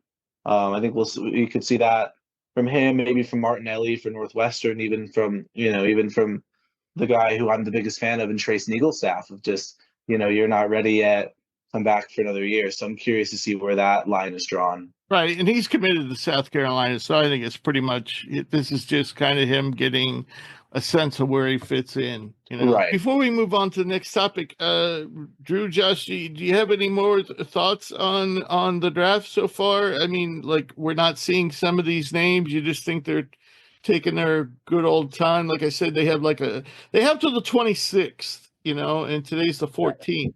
So I think that all the names we expect to be in are going to be in. Personally, I think a guy that I think could really, I would like to see Colin Kneppel come back. Personally, like, I think as much as it'd be awesome to have Cooper Flagg come back as like a hero that like us college basketball fans can rally behind, like the superstar who bucks the trend, I can't fault him for going. I know Malawatch. I was actually reading something about some of the stuff politically going on could kind of force his hand with just visas and all sorts of stuff that he might be looking like, look, I got to go secure my spot in the NBA now before stuff gets really weird. But like, I think Khan's a hell of a player, absolutely hell of a player. I think he could do well to come back and continue to work on his game a little bit. I think out of a lot of the top freshmen, I think he might have one of the lower ceilings. Personally, I think just athletic limitations, like on the defensive side of the ball. I think he's got such a polished offensive game, plays off 2 feet, can knock down shots from anywhere on the court. But as we've seen, sometimes that doesn't really, no matter how technically sound you are, it doesn't necessarily work in the NBA because if you're just a little bit slower footed than everybody else or not the biggest vertical threat, it's an impact. So I like to see Kong come back, continue to work on his body, work on his game, and come back and be like the guy because I think he could do it. I think as a sophomore, I think he would be on pretty much everyone's all preseason All American list as a first, second, or third teamer.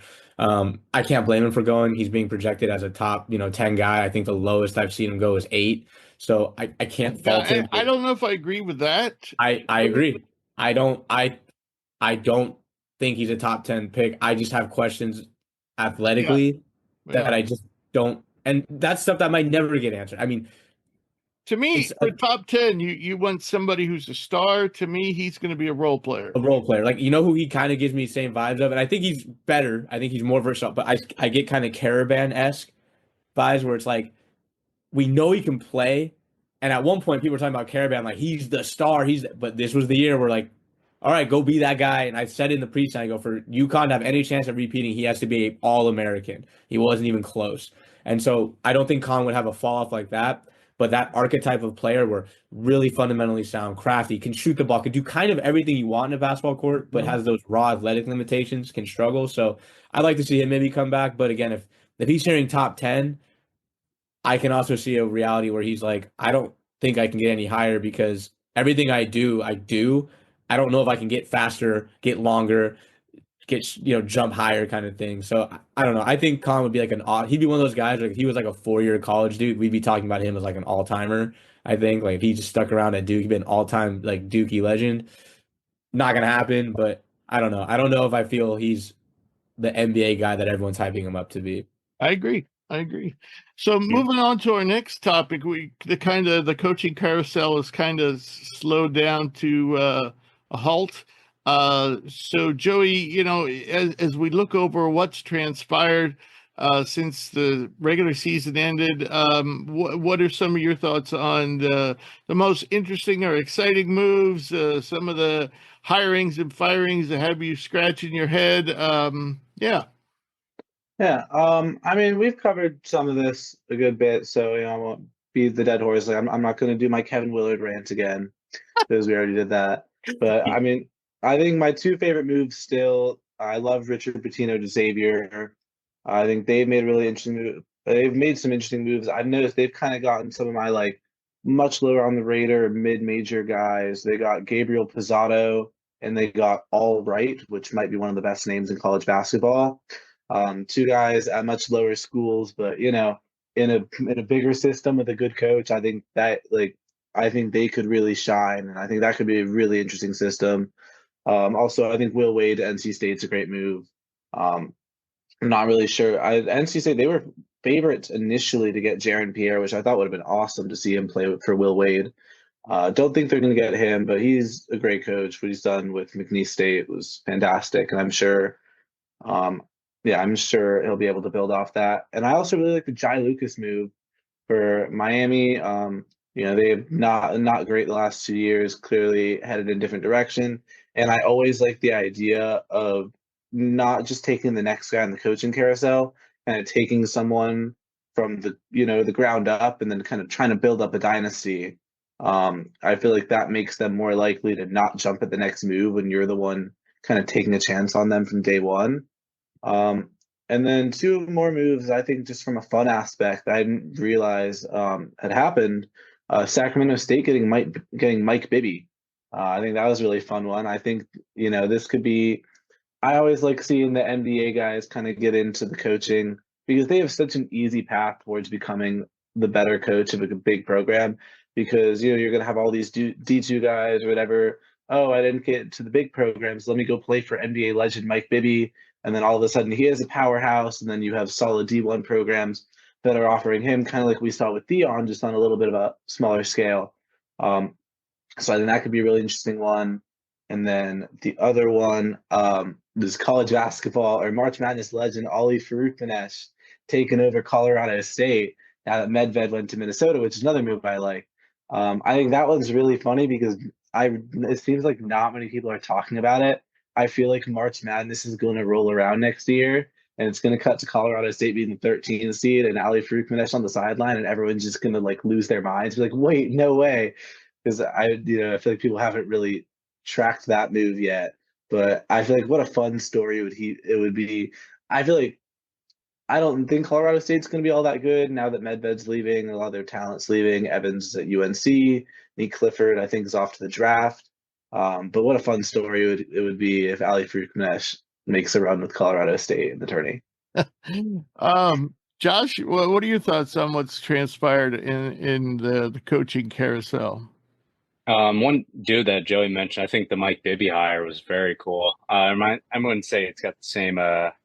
Reminds me a little bit of like Dion, Coach Sanders over there, bringing over a guy, who's played in the league, and I think more and more, I think NBA or just like past talent, like players are doing this now and will be doing this in the future. I think like a good example is a bunch of these players have been now been, I guess, assistant GMs for these college programs. And I think it's kind of just like a new stepping stone for just like a new way for the front office or just coaching. Another guy, I mean, we mentioned Rich Pitino. I thought that's a tremendous hire. I really like the where is it? It was the I think just the Sanford hire for Texas A&M for Buck McMillan. I thought that was a great hire for them. I thought, past couple of years, he's done well in the tournament, gone to the tournament. He's won over there as well. So I think it's just like, it's just an assortment of coaches that are just going around. And then the strangest one that I've seen was the Coach Alan Huss from High Point. He's going to be the successor. Yeah. I've never seen it. I personally don't know if I remember ever seeing anything like this. I not like this. I know with Coach Sampson at Houston, his son is going to be the successor, which I think it's very, it's I guess it's more normalized with that stuff. But this is just like kind of out of the blue, kind of just like head coach of a a tournament team, won their conference, and now he's going to be he'll be the assistant coach for them until Coach McDermott's done. So which means like and Coach McDermott isn't that, I don't know how old he is, but I've been around him and he's got good energy. He doesn't seem, I would say maybe he's probably in his 50s. Yeah, and he seems like he's in shape, but maybe it's just like maybe he's trying to step down a bit, maybe a different role of just like basketball as a whole. Maybe he doesn't want to, maybe a different school, is possible as well. So I think this is also really thinks like, oh, when he's going to retire, when is this going to happen and stuff. So it's going to be interesting to see. I think Coach McDermott's a great coach as well, and I think it's big shoes to fill over at Creighton for sure. Yeah. Drew, what are your thoughts on now that the coaching carousel has stopped spinning? Yeah, you guys are kind of touched on everything. I mean, I like the extensions that just dropped the other day for Pat Kelsey, again, a guy that I thought very highly of this year. I like, you got to lock guys like that up as much as you can. I mean, in today's world, the coaches portal is always open, but doing what you can to keep guys like that. Arizona, same thing with Tommy Lloyd. I know he's got kind of these March Madness demons that he hasn't really been able to exercise yet, but I still think a guy who can recruit like that, a guy who can get talent like that, be it in the portal, international, 5-star kids, the guys they're bringing in for this next year, you got to lock guys like that up. They don't come around too often. And then you guys touched on the two things. I actually kind of like the Alan Huss thing.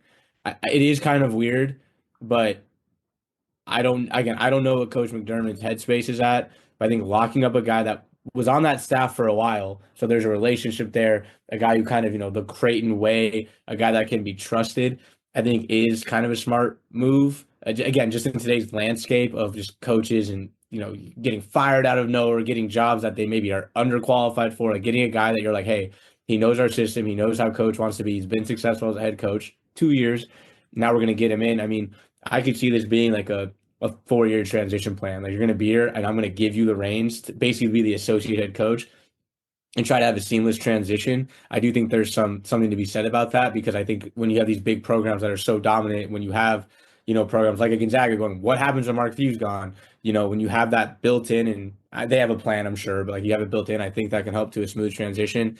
And maybe I'll be the Debbie Downer here. I think the Bibby thing to Sacramento State's stupid and is not going to work at all, personally. I think it's going to completely – you're hiring a guy who – look, outstanding player. You can't deny that was, I think, the last time a West Coast team won a national championship was his Arizona Wildcats team. Or so you can't deny the credentials. Like I'm here in my room talking about it, so sure, you can tell me to shut up. I don't know ball, fine. But hey, go ahead, take a guy whose experience is AAU coaching, which is a crapshoot and garbage basketball, anyways, and some time as like a high school coach, and you're gonna go put him into a Division I program that's been awful for over a decade, Awful. and there's talking about, we're gonna try to get to the Pac-12. Okay, if that somehow comes to fruition, which I don't think will, but if it does, you're gonna put Mike Bibby up against Dutcher at San Diego State, Few and the Bulldogs at Gonzaga. Like I think it's gonna blow up in their face. I think it's a great kind of like let's get some energy and hype, and maybe it does work. But I see this flaming out pretty quickly. Personally, I just college basketball, especially in the landscape it is now, unless they're gonna give him a blank check, you're gonna sit there and tell a recruit, like a high profile recruit, like come to Sacramento State. Okay, what have you done to develop anybody? Nothing. What has your program done? Nothing.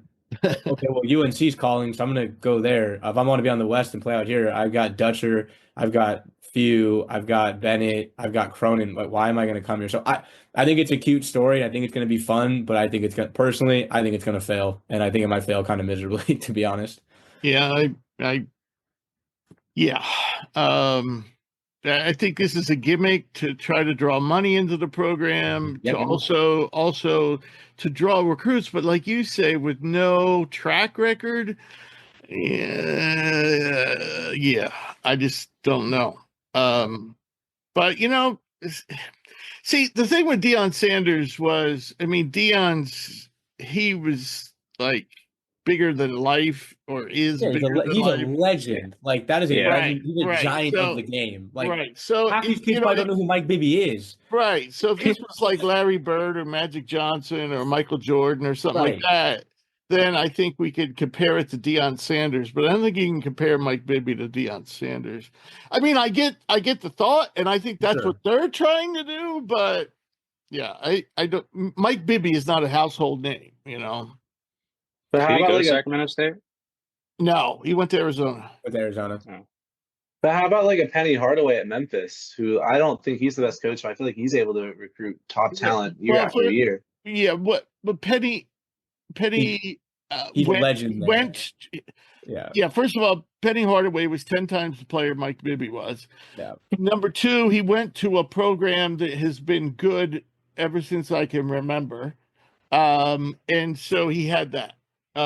So people were already attracted to Memphis because it was Memphis. And then Penny, like I said, he was a much better player than Mike Bibby ever was. And I think we can also say that it really hasn't, to be honest, hasn't worked out for him either there. They've been one of the most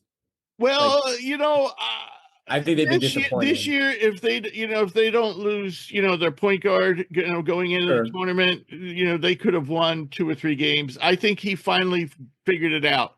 That he figured out the fantasy basketball thing. Yes. I can't have a fantasy basketball team. I have to have a real basketball team.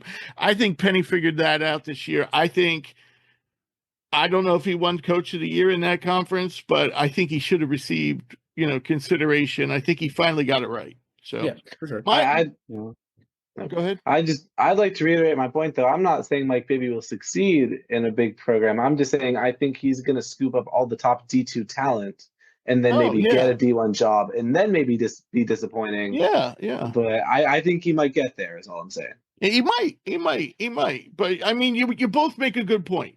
I think they're trying to use this name to bring in money and recruits. And Drew's saying, you might get the money, but you're at least some money. I mean, Sacramento. The problem with Sacramento State is they've never done anything in basketball. Like as someone who's out here, I don't think like Sacramento State. Our starting point guard at Sonoma State, who was first team all conference D2 and was newcomer of the year in our conference, he came from Sac State, hopped in the portal because our program's shutting down, and he's going to another D2. Like, and I know I'm not saying he was going to go back to Sac State, but it's like they don't.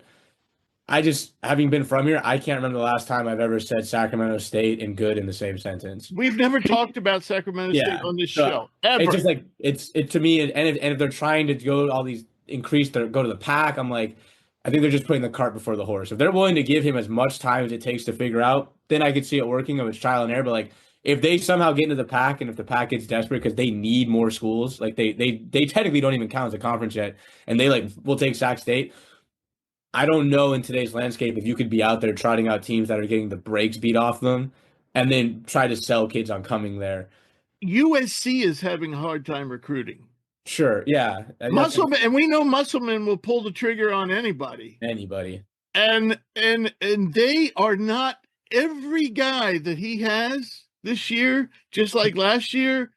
I mean, St. Oh goodness, St. Thomas, St. Yeah, St. Thomas, and then Wesley. St. Thomas, yeah. Right. I mean, he was like the best player he got. You know, and he turned out to be not being able to. He certainly was what he was at Northern Colorado didn't translate very well to the Big Ten. And you know what? Musselman has a lot of guys this year that aren't even as good as St. Thomas. It just boils down how much time they give him. If they give Bibby the checkbook and the time, and they said, "We don't care how bad you are. You are going to be our like." If they go the Penny Hardaway way and just like, "Hey, figure it out. How long do you need?" I think he's a smart enough basketball mind to get there. But like, if it's going to be like we want to be good and we want to be good in like a one recruiting class window, like a 4-year window, I have no chance in my opinion. But we'll see. Yeah, that's fair. Yeah, that's fair. I think over time. But he comes from a basketball family. His father coached for a long time. So yeah. All right. So I'm going to give you my thoughts. I think Sean Miller has probably the best shot of all the guys that got hired to win the national championship. You know, from going from Xavier to Texas in the next 5 years or so. I think a lot of these, you know, guys that are switching positions are going to struggle. I like the hire of DeVries at Indiana, but man, Indiana, you know, lost all their talent, so he's starting from scratch. You know, I one hire that we've never talked about that I really liked, and that was Alex Jensen coming over from being an assistant in the NBA. He's always been a Utah guy, so he played for Utah under Rick Majerus for years. And then he was in the NBA for over 10 years with the Utah Jazz mostly. So I think this is something you're going to see more of. This is kind of like a Kevin Young hire from the BYU did last year. So I think that has a chance to work out well. I don't think Utah's ever going to be an elite program. And I think part of the problem now is BYU's probably going to be a top 25 program as long as Kevin Young's there year in and year out. So that creates a dilemma for Utah. But I still think this was a good hire by Utah. The one that worries me, and this is kind of funny because this is somebody I considered voting for Coach of the Year, and that's Ben McCullum. He coached Drake. He won 4 national championships in Division II. First year at Drake, you know, they go what were they? Something like 34-4 or something like that. They get a win in the NCAA tournament, and he did it with D2 players. Now he's jumping up to the Big Ten. It's like, to me, it's just like too many jumps all at once, and I just don't know with that style of his style, which is very defensive oriented. I just don't know. You know, especially Iowa's always been known for its offense. I'm worried. But like I said, I almost voted for Ben McCullum to be Coach of the Year when we did our awards. So I want it to work out, but you know, if it doesn't, it's kind of like, wow, you know, you can play in the 50s at Drake. You can play in the 50s at D2, but can you win in the 50s in the Big Ten? Probably not. So now you're going to have to do something different. Can you do something different? Can you recruit at this level? You know, going from D2 to Drake is one thing, but now going from Drake to Iowa, that's a pretty big jump, and it's 2 big jumps in 2 consecutive years. So that's the one hire that really, really worries me, but I do hope it works out. Now, speaking of awards, that was going to be what we're going to talk about next, and that's kind of like the main purpose of the show is kind of going over our year-end awards. And so for the I will read them off, gentlemen, and then you guys can take turns commenting about what disappointed you or what surprised you or whatever thoughts you have about our All-Americans first team. And this is all in order of the number of votes / points they got, because we did a tiered system, a ranked voting system. So yeah, so number one, tied. The 2 unanimous All-American selections were Cooper Flagg, Janiah Broome. Walter Clayton was nearly unanimous. I don't know who left them off their ballot, but that person should be flagged or flogged. Braden Smith also made the team, and JT Toppin made the team. That's first team. Second team, Ryan Kalkbrenner, Mark Sears, John Tungy, RJ Lewis, Eric Dixon. And then our third team, we had a lot of ties on the third team, so we ended up with a lot of players on the third team. That's Chaz Lanier, Cam Jones, Bennett Sturts, Derek Queen, Dylan Harper, Juwan Roberts, Neek Clifford, PJ Haggerty, Yaxel Lindenberg, Zakai Ziegler, and Zuby Ejiofor. And then we also have an honorable mention, but I'm going to stop there. Josh, I'm going to start with you. What'd you make of the All-American voting? Yeah, I mean, I think a lot of it's, pretty self-explanatory. I think the first team, I believe I did like 4 out of the 5 guys up here. Like, I think the 5 that are here are all very deserving of first team. I was very high on Walter Clayton throughout the whole year. I thought he was a tremendous player, and really he drove his stock up tremendously as the season went on and during the tournament. I think he, I could see him even being like a first round pick, man. I think there's a good chance that, mid to late round, I see him there. Janiah Broome he was with the best team all year round, in the regular season. He played tremendously. He was right there with Cooper Flagg for player of the year. But, as I'm looking down the list, I wasn't the highest on John Tungy, but throughout the year, but you got to give him his flowers. I thought he was a tremendous player for Wisconsin. He really did remind me a lot of Johnny Davis, so that's why I'm kind of having a little setback of just like what he is as a player. Hopefully he's, when he enters the league, hopefully he's better than Johnny Davis and what he is now. Very excited. I'm just happy to see RJ Lewis on here. I thought he was great for, my Johnnies, even though, hopefully he ends up in the NBA, because I would hate to see him on another college basketball team. At least in the Big East. At least no. Oh my God, that would be awful to see it.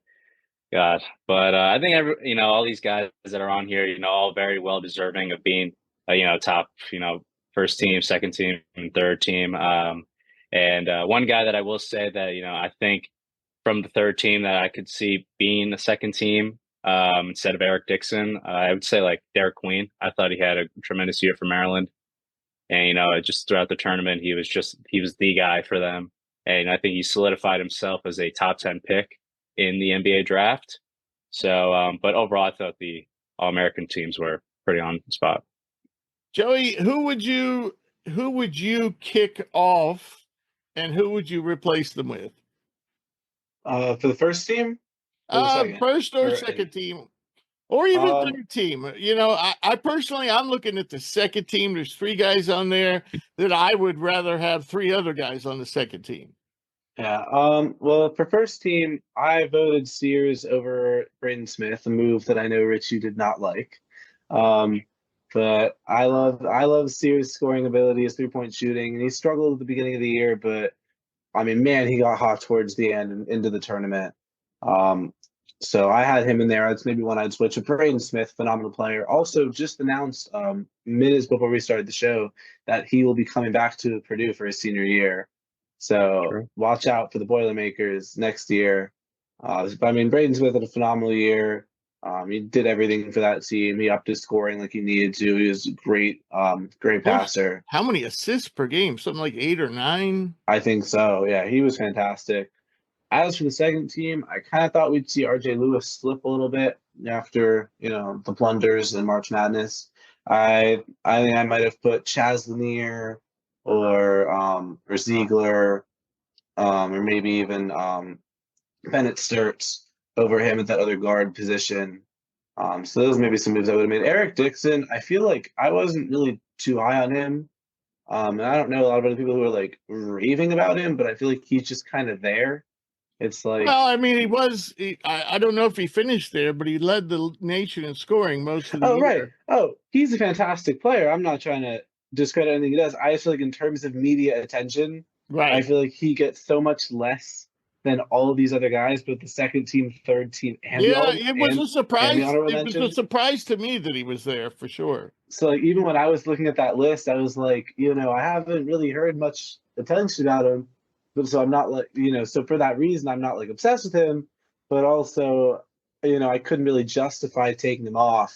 So I'm curious if other people kind of shared that mindset of just like, then, it was less of he needed to be there, more he needed to not be elsewhere kind of thing. Um, and then let's see, from the All-Americans, I don't know. I feel like you could have made a case for Knuppel being really as high as second team. I think he had a fantastic season, especially his run to the tournament. Same, I think you could say for Danny Wolf. And then a lot of the guys, fantastic players, but in order to be All-American, you need to be like not just one of the best players in the nation. You need to be the best player on your team. I think you need to be like a true scorer. I feel like more times than not to really get that All-American nod. So even though guys like Alex Condon, Drake Hoffman-Renn, like fantastic players, but like they kind of need to be the best. It's hard to make these teams not being the best on your team. But still so much talent this year. It was really incredible to watch. Right. Drew, who would you kick off and who would you replace him with? Yeah, so I think I said this, Rich. I mean, we've done this together for a while now. I think this was the hardest year I've had voting, particularly with like the second, third, and like honorable mention, like that area. Like first team wise, I don't really have a gripe, to be honest. I don't think there's anything wrong with the first team. I'm totally cool with that. I don't have an issue. The only guy to me that I would potentially bump up would be Cockbrenner. I know here we don't really do like guard big, like you're the five best. No, You're the we five actually have done it some years. This year we Yeah. didn't. And so like he's the only guy that I personally would have bumped. I think I voted for him first team if I'm not mistaken. To be honest, I don't remember because I probably clicked and unclicked like 1,000 guys throughout this process. So I think impact wise, like I would have put him over Toppin or Smith, like either one. And those guys, I have no problem them being there. I'm not like, what the hell are we doing? Yeah, I mean, I don't really have any any issues with being honest. Like it's always hard for me because guys like Neat Clifford, Yaxel Lendenborg, I don't even think he's on here, but I even thought about Donovan Dent for a period there. Like he crossed my mind. Yeah, Like, he didn't. I don't think he got a vote, but he was yeah, on. He was definitely on the he ballot. like crossed my mind. Like those mid-major guys that are more like the true mid-majors, like not the the San Diego States or the Memphises or the Gonzagas, like those guys at those true mid-majors. They're so hard for me to rate because like Neat Clifford is a stud and like statistically I think has a claim to even maybe make a push for like a second team spot if we're being honest. But then the competition comes in. Like that's why Eric Dixon for me, he's on there because I'm like the guy was carrying a team with a bum coach and was like dominant in a good conference. Like yes, team success wise, by far you could argue out of every guy on this list, he's probably the guy with the least team success out of including honorable mention, including third team outside of South Carolina with Murray Boyle. So I don't really have an issue. I mean, because any guy you bump, there's an argument that he shouldn't be bumped, and any guy you move up, there's an argument he shouldn't move up. I don't think we put anybody on here. Murray Boyles is probably the only guy, and Max Shulga are probably the only two guys looking at this list that I'm like, yeah, I wouldn't put on here. Like, I don't think I wouldn't have voted for them. I don't think they're in this category, but I mean, I don't have any complaints, to be honest. Right. I like our first six picks. The first teamers and Kalkbrenner, who got the most votes to be on the second team. But that's where I start that problem. Sears, Tunji, RJ Lewis, Dixon, I would kick them all out. And I would replace them. I'm going to do a St. John's for St. John swap, and I would put Zuby ahead of RJ Lewis. I did vote that way. I thought Zuby was the engine that drove St. John's this year, and I think without him, they wouldn't have been anything close to what they were. Take away RJ, well, with the injuries they had at guard toward the end of the year, it would have been problematic too. But I just would have, Big East Player of the Year, I would have voted for Zuby. Yeah. So, and then as far as Sears, Tunji, and Dixon, they're all offensive players. And I would have picked more overall producers. I would have picked Bennett Sturts. I mean, yeah, he played at Drake, but man, his numbers were just astronomical. I mean, his production led the nation in minutes played. Nate Clifford was just incredible, and Yaxel Lenderborg. Those are the guys I voted for, second teamers. So, yeah, and in terms of Dixon, I would have voted for Cam Jones before I voted for Dixon. If I'm going for it, certainly would have voted for Zuby over Dixon if we're just talking Big East. But yeah, I mean, they're not bad players. If they were bad players, they wouldn't have been on the ballot in the first place. But those are just my thoughts. So, all right. So now we move on to, this is the first year we've ever done this, all defensive team. We've never voted for a defensive player of the year. We've never voted for an all defensive team. So our all defensive team, basically we didn't have first, second, and third place votes. All we did was have votes. And I will tell you next year, if we do it the same way, I'm going to expand the list because I think we need to have like 6 or 7. We were only allowed to vote for 5, but the vote leader and almost unanimous was Joseph Tugler of Houston. And then again, we're doing this in order.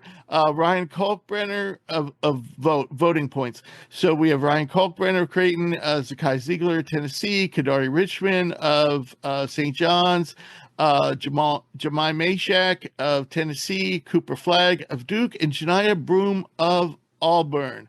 So, Josh, I'm going to start with you again. I like this list. This I'm happy with. I really like Julian Reese. I really like Josh Jefferson.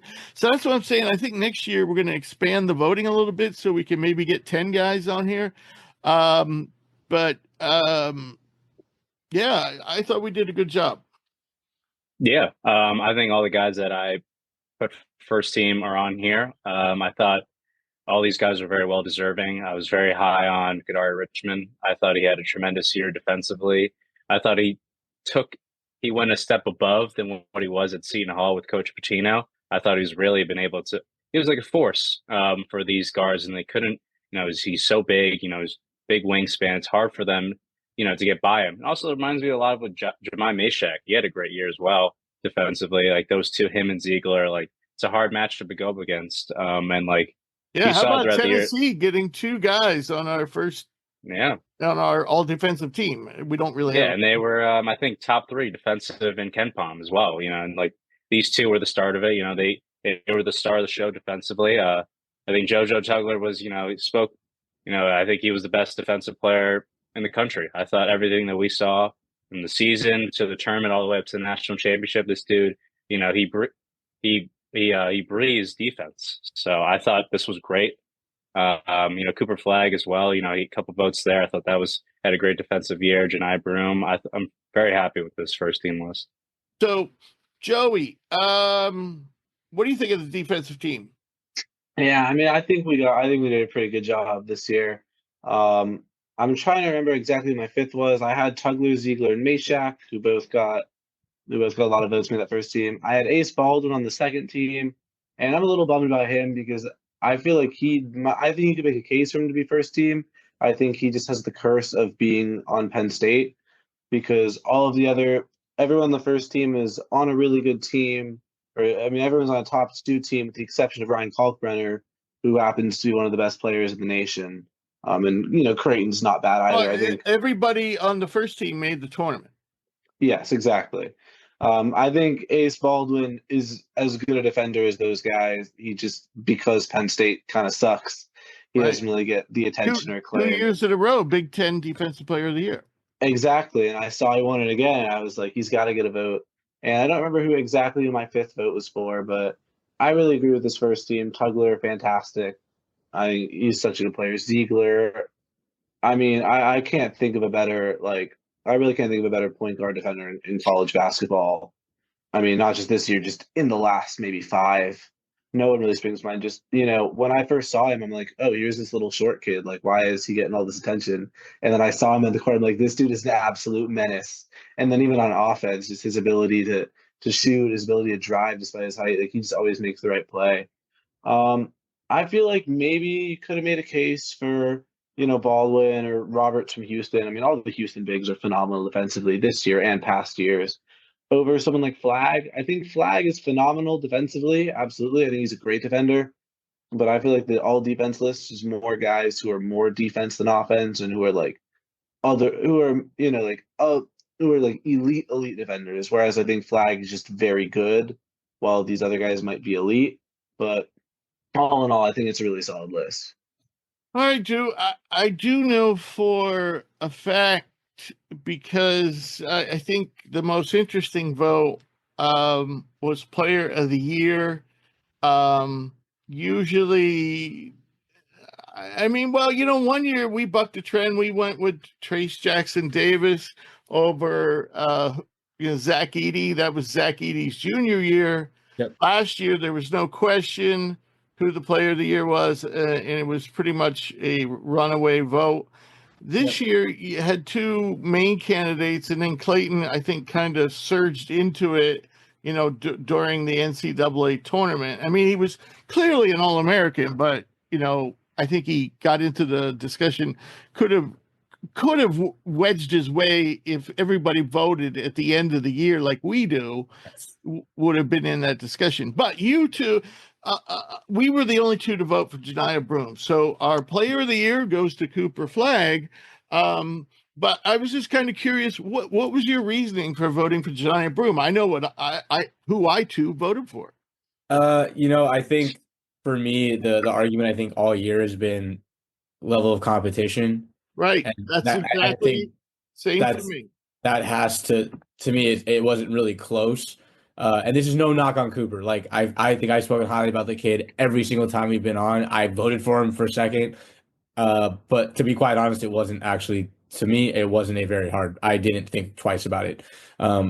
Yes, Auburn, I think we all talked about kind of flamed out down the stretch a little bit, but you definitely can't put that on Broome. His last three non-NCAA tournament games were 34-8, 23-15, and 23-7. And the worst he shot in those three games was 54% from the field.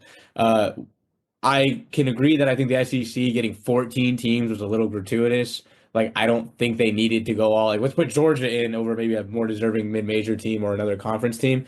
But I can also say the SEC was by far the best conference, and the ACC sucked. Like, it wasn't good. It was bad. And I'm not going to say that Cooper Flag stat padded, because he very much so proved in the tournament. And when they did playing in big games, he was there, he was present, and was consistently one of, if not the best player on the court every time he stepped on it. But I just can't ignore the fact that this is a guy that had to play Tennessee twice. This is a guy who played Duke at Duke, and while they lost, he still had 20-12 in that head-to-head matchup. This is a guy who played Purdue. He played UNC. He played Iowa State. He played Houston. Like, the guy played literally every single Final Four team in the regular season. Florida twice, and Alabama. Like, to me, that is a pretty unheard of level of difficulty, that he played every single Final Four team, including Alabama twice and Florida twice. Like, think about that, that's 6 matchups with the Final Four teams that he was in, and he competed and was at a high level. So it's no knock on Cooper Flag, but to ignore the level of competition to me is a little unfair, because I think like, you can't have the greatest conference you've ever seen have a guy and a team for the most part dominate it, and then say, but he's not the best player in the country. I mean, and he was on our all defensive team, and he checked all the boxes. The guy was an absolute force. I've been on the Broome train for 2 years. We can go run the tape from last year when we talked about him. At the start of the year, I said he had to be an All-American for them to hit their highest peak. I did not see this Auburn team coming. I didn't see this result, but like I said, it really wasn't a hard process for me. The guy, they got to a Final Four. They didn't flame out. He was a stud in every game. Even though he was hurt. And he was hurt. I mean, like, to me, that's a player of the year. No knock on Coop, but it wasn't close for me. It was Janai Broom, in my opinion. I think statistically, if you look at just about every metric, they were close. For sure.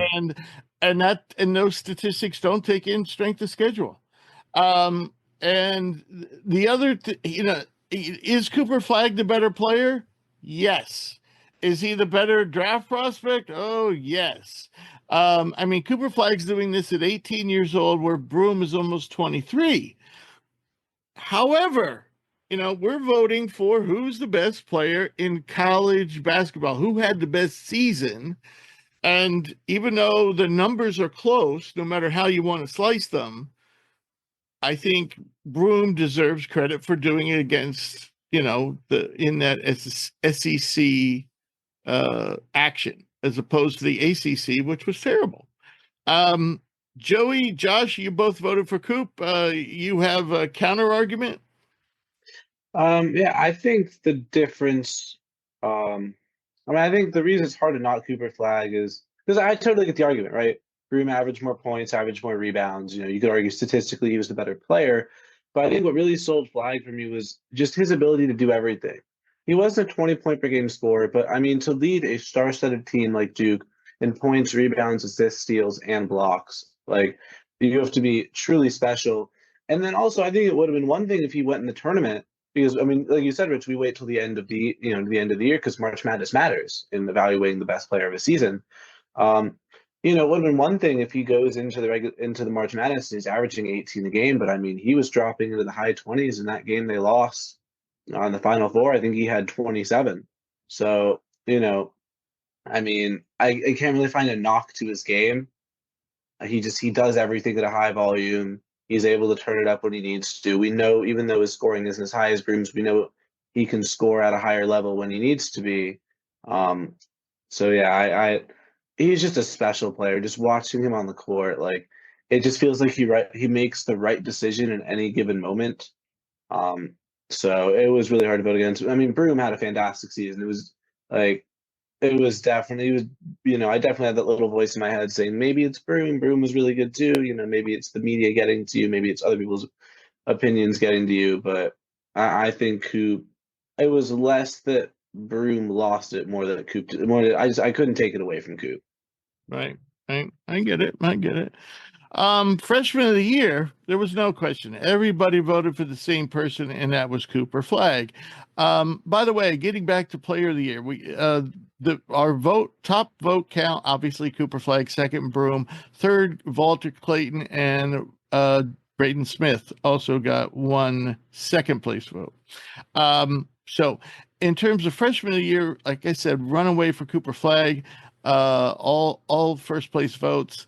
And then the rest of the voting went Derek Queen, Dylan Harper, Con Knipple, Trey Johnson, and Ace Bailey. Josh, obviously we know you, since everyone voted for Cooper Flagg. Anything to add here? I think it's just like in a sense of just what he did for this Duke team. It screams just like a generational talent. I think all these players that are on this list are going to be tremendous players in the NBA. I think they're all going to be great. But there's just like this different type of level that Cooper was on throughout this season and will continue to be on. This kid's only 18 years old. A bunch of these other guys, he still has a lot of time to develop. He should be in high school right now. And yet he was killing the entire season. It was just, you see the amounts of just what he was able to do for that Duke team and how efficient he was. This team was, one of the best teams of all time, according to KenPom. And like, you got to give it a lot to Cooper Flagg. And it's like, you still had help. And I thought Khan was a great player, Malawach, Tyrese Proctor. I think the offense, it revolved around him. He was the focal point of this whole team. And I think just it shows, player of the year, freshman of the year for us. He's done it all. He's the guy for Duke, and I think he will be the guy for a future NBA team. Right. Coach of the year. I don't know about you guys, but that was tough. That was tough for me. I suppose with a different mindset, maybe it wouldn't have been so tough, but there were a couple of coaches on here who have done some or have been involved in some unseemly behavior that I just can't get myself to vote for them. So having said that, our coach of the year is Rick Pitino of St. John's. And runner-up was Todd Golden. Then a three-way tie for third between Ben McCullum, Bruce Pearl, Kelvin Sampson, and then the list goes on. Grant McCaslin, Dusty May, Greg Gard, John Grosh of Akron, John Shire, and Pat Kelsey all received votes. So yeah, Josh, I know this is, you probably voted for Coach Pitino, being a St. John supporter, but I mean, it's certainly, we didn't have a huge list of coaches, on the ballot. Of course, you could have wrote it in, but this was a limited list, and the voting was pretty spread out. So, what made you go for Rick Pitino? So the one thing that I will say about all these coaches are on here, I think they all did a tremendous job this year. I was very high on Bruce Pearl going into the year. He was my preseason coach of the year, and I thought he was up there and could have been very well deserving for him. I think the one thing that really stands out for me with Coach Pitino is just how much he's changed the culture of St. John's. I think the team was in the gutter for about 30 years. There's nothing going well for them. Their home arena is a small little shit box in Queens, New York that holds maybe 5,000 fans. And, it's not the most appealing thing, obviously New York City playing Madison Square Garden, but, it lost kind of their flow and that like kind of fire of MSG. And then you bring over, a controversial coach. I think Rick Pitino, this was a home run hire for them. I think everything that he screams New York City.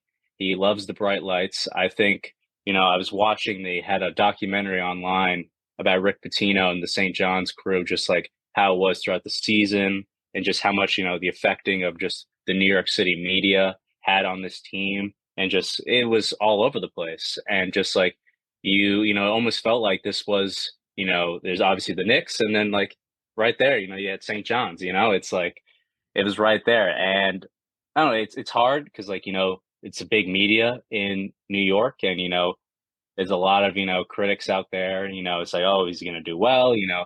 Is it going to work out? And I think he really drove this program out from the gutter and just like out of the casket.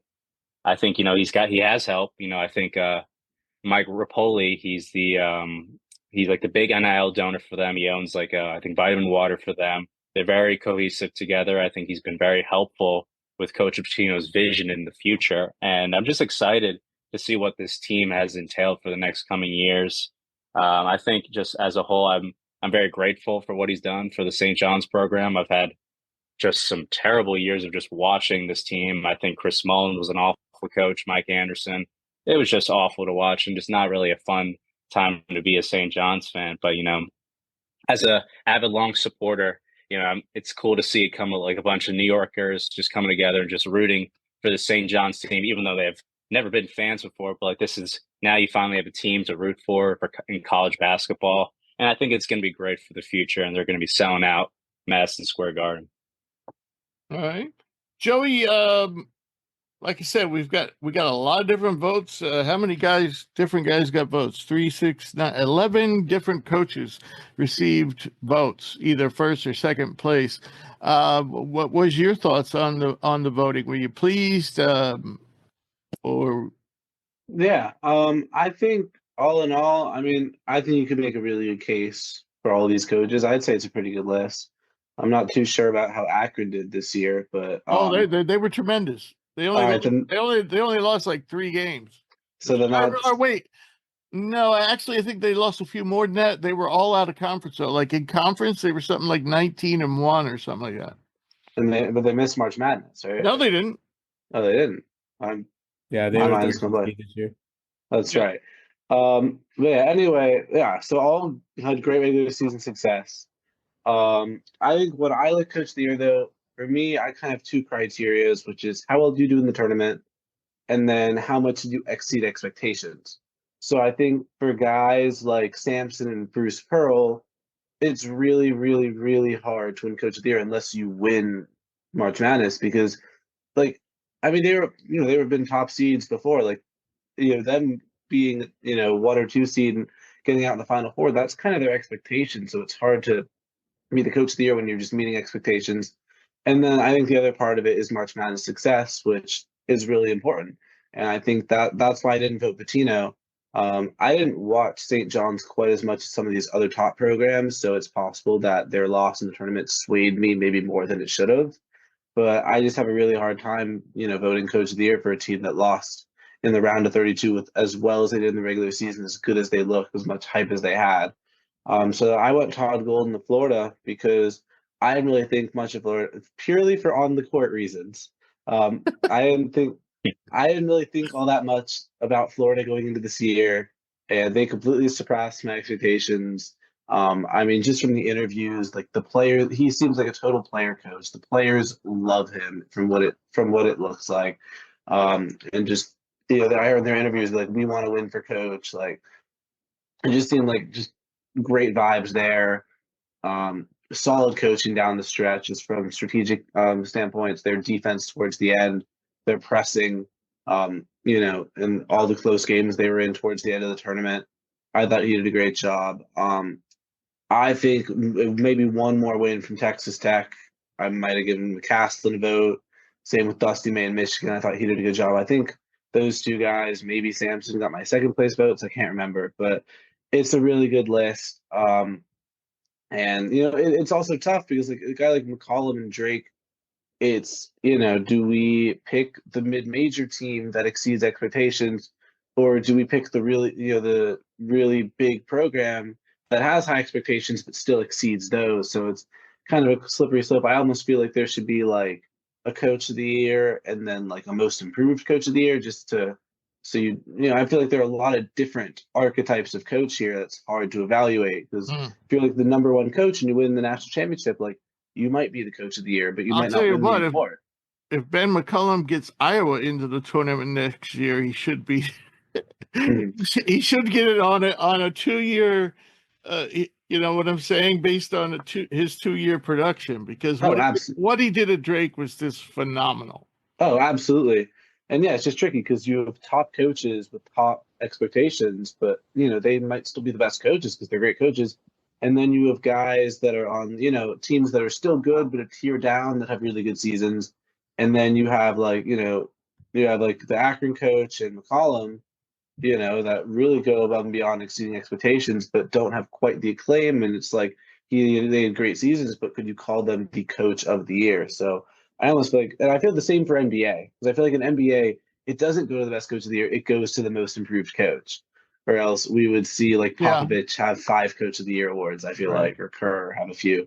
But all in all, I mean, these are all fantastic coaches. I don't think anyone made a bad pick. It's a really good list.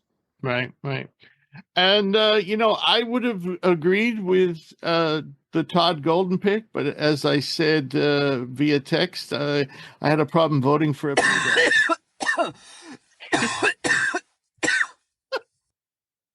So, which we'll dig out Mavericks the voiceover and won't have that in the show. But anyway, moving on, we're going to close by just running through where we stood with all our picks of the week. We don't have any picks of the week this week, or we don't have any college picks. College season's over. But Josh made a Final Four storming run. There you go. With his picks, and he passed Josh because passed Drew. He won $95 with his small wagers and bringing up his season total to plus 170. Drew only made $5, bringing his season total up to 138. And myself and Joey just got deeper in the red. So Joey and I have some work to do in the NBA playoffs if we don't want to be broke. That's where I make my money back. It's all right. All right. So, Drew, I didn't get your thoughts on Coach of the Year. I'm sorry about that. I should have asked before we go. Did you have any thoughts about the Coach of the Year? Yeah, if I remember correctly, I voted for Patino. Josh, nail on the head. He can speak to it better than I can. My one vote that didn't get any other was Pat Kelsey from Louisville. A lot of the same reasons that Patino gets it, I think Kelsey gets it. And yes, like the tournament, it's funny with the way the tournament is. I think the tournament, like your career tournament success can be used, but like 1-to-1 years are hard because just the structure of it. Like I think Louisville got underseeded. I think they having to play Creighton in the first round was kind of a travesty to both. But they were at home. But they were. I mean, they were mostly at home. Yeah. But still, like if you can have asked him, like you could be home and play Creighton, or you could be a 5 seed and play not Creighton. They're taking the 5 seed. So, right. The big reason why is, again, Rich, we talked about when we did the season preview. I think it was me and you on the ACC. This was a roster that was like hodgepodge, transfer portal. Guys were redshirting, like all sorts of stuff coming in. And then it gets doubled down where they lose Cason Pryor, who was in contention to be their best guy, give or take. Like he was in contention as one of, if not potentially the best guy.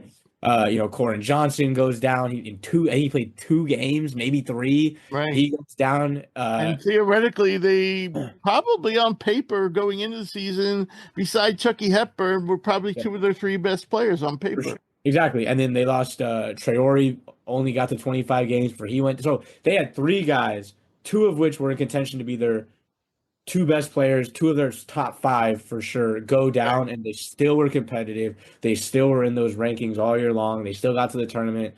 Like, I just think that for a storied franchise that's been wandering the wilds now, basically ever since Patino left, for him to kind of come in and really, like, this is a guy that you have to give flowers to in the portal. And I gave him flowers earlier for what he's done, but like for him to be able to build this roster together kind of on a snap of a finger and be this competitive and then weather the injuries, I think this was a pretty damn good coaching job, top to bottom. I don't really know. I mean, he hit on his portal guys. He was able to overcome and coach through injury. He was able to. Their rotation was down to like 6 or 7 players. Exactly. Like he was able to compete and go toe-to-toe with, top programs. So I just had to give him his flowers. I think we got 3, was it 2 votes or 3 votes? Do you remember, was we allowed to 2 or 3? We were allowed 1 first place and two second place. Yeah, so I think I went Patino, Sampson, and Kelsey. And nothing needs to be said about Patino. Nothing needs to be said about Sampson. Awesome job. I mean, you can't deny that they had great years. But man, what Kelsey did, I think, was I don't know how many coaches that if you took away 2 of their top players and then another guy in the rotation in Traore and just, I mean, not like, they're hurt, like yank them completely out of the rotation that early, like. How many coaches could have weathered that storm? I think the list is probably... Especially since they were all coming from all different places. Exactly. These were not guys that he had time in their system. These are not guys that were even used to playing for him. So I just, being the son of a coach, being on that front, I know how hard it is to make stuff work when you have guys that have been together for 4 years and you add 1 new piece. This dude added like 8 new pieces, lost half of them 5% into the season, and was still good. So I had to give Kelsey some flowers. Yeah, I agree. All right, we're going to wrap it up, folks. As always, I want to thank all our listeners, and I would thank our special guest, but we didn't have one again. But thank you for joining us, folks. And if you ever miss an episode, you can get caught up at hoopsprospects.com. We'll be back later this week to talk about the NBA playoffs. I know Joey's going to be with me. I'm not sure who else is going to be with me. We're going to work that out because Joey has... your podcast, you're going to be coming over to Hoops Prospects. Yeah. So, and Joey's going to be doing a lot of the NBA podcast next year, hopefully, and kind of a lot of times he'll be running the show while I'm working on the college side.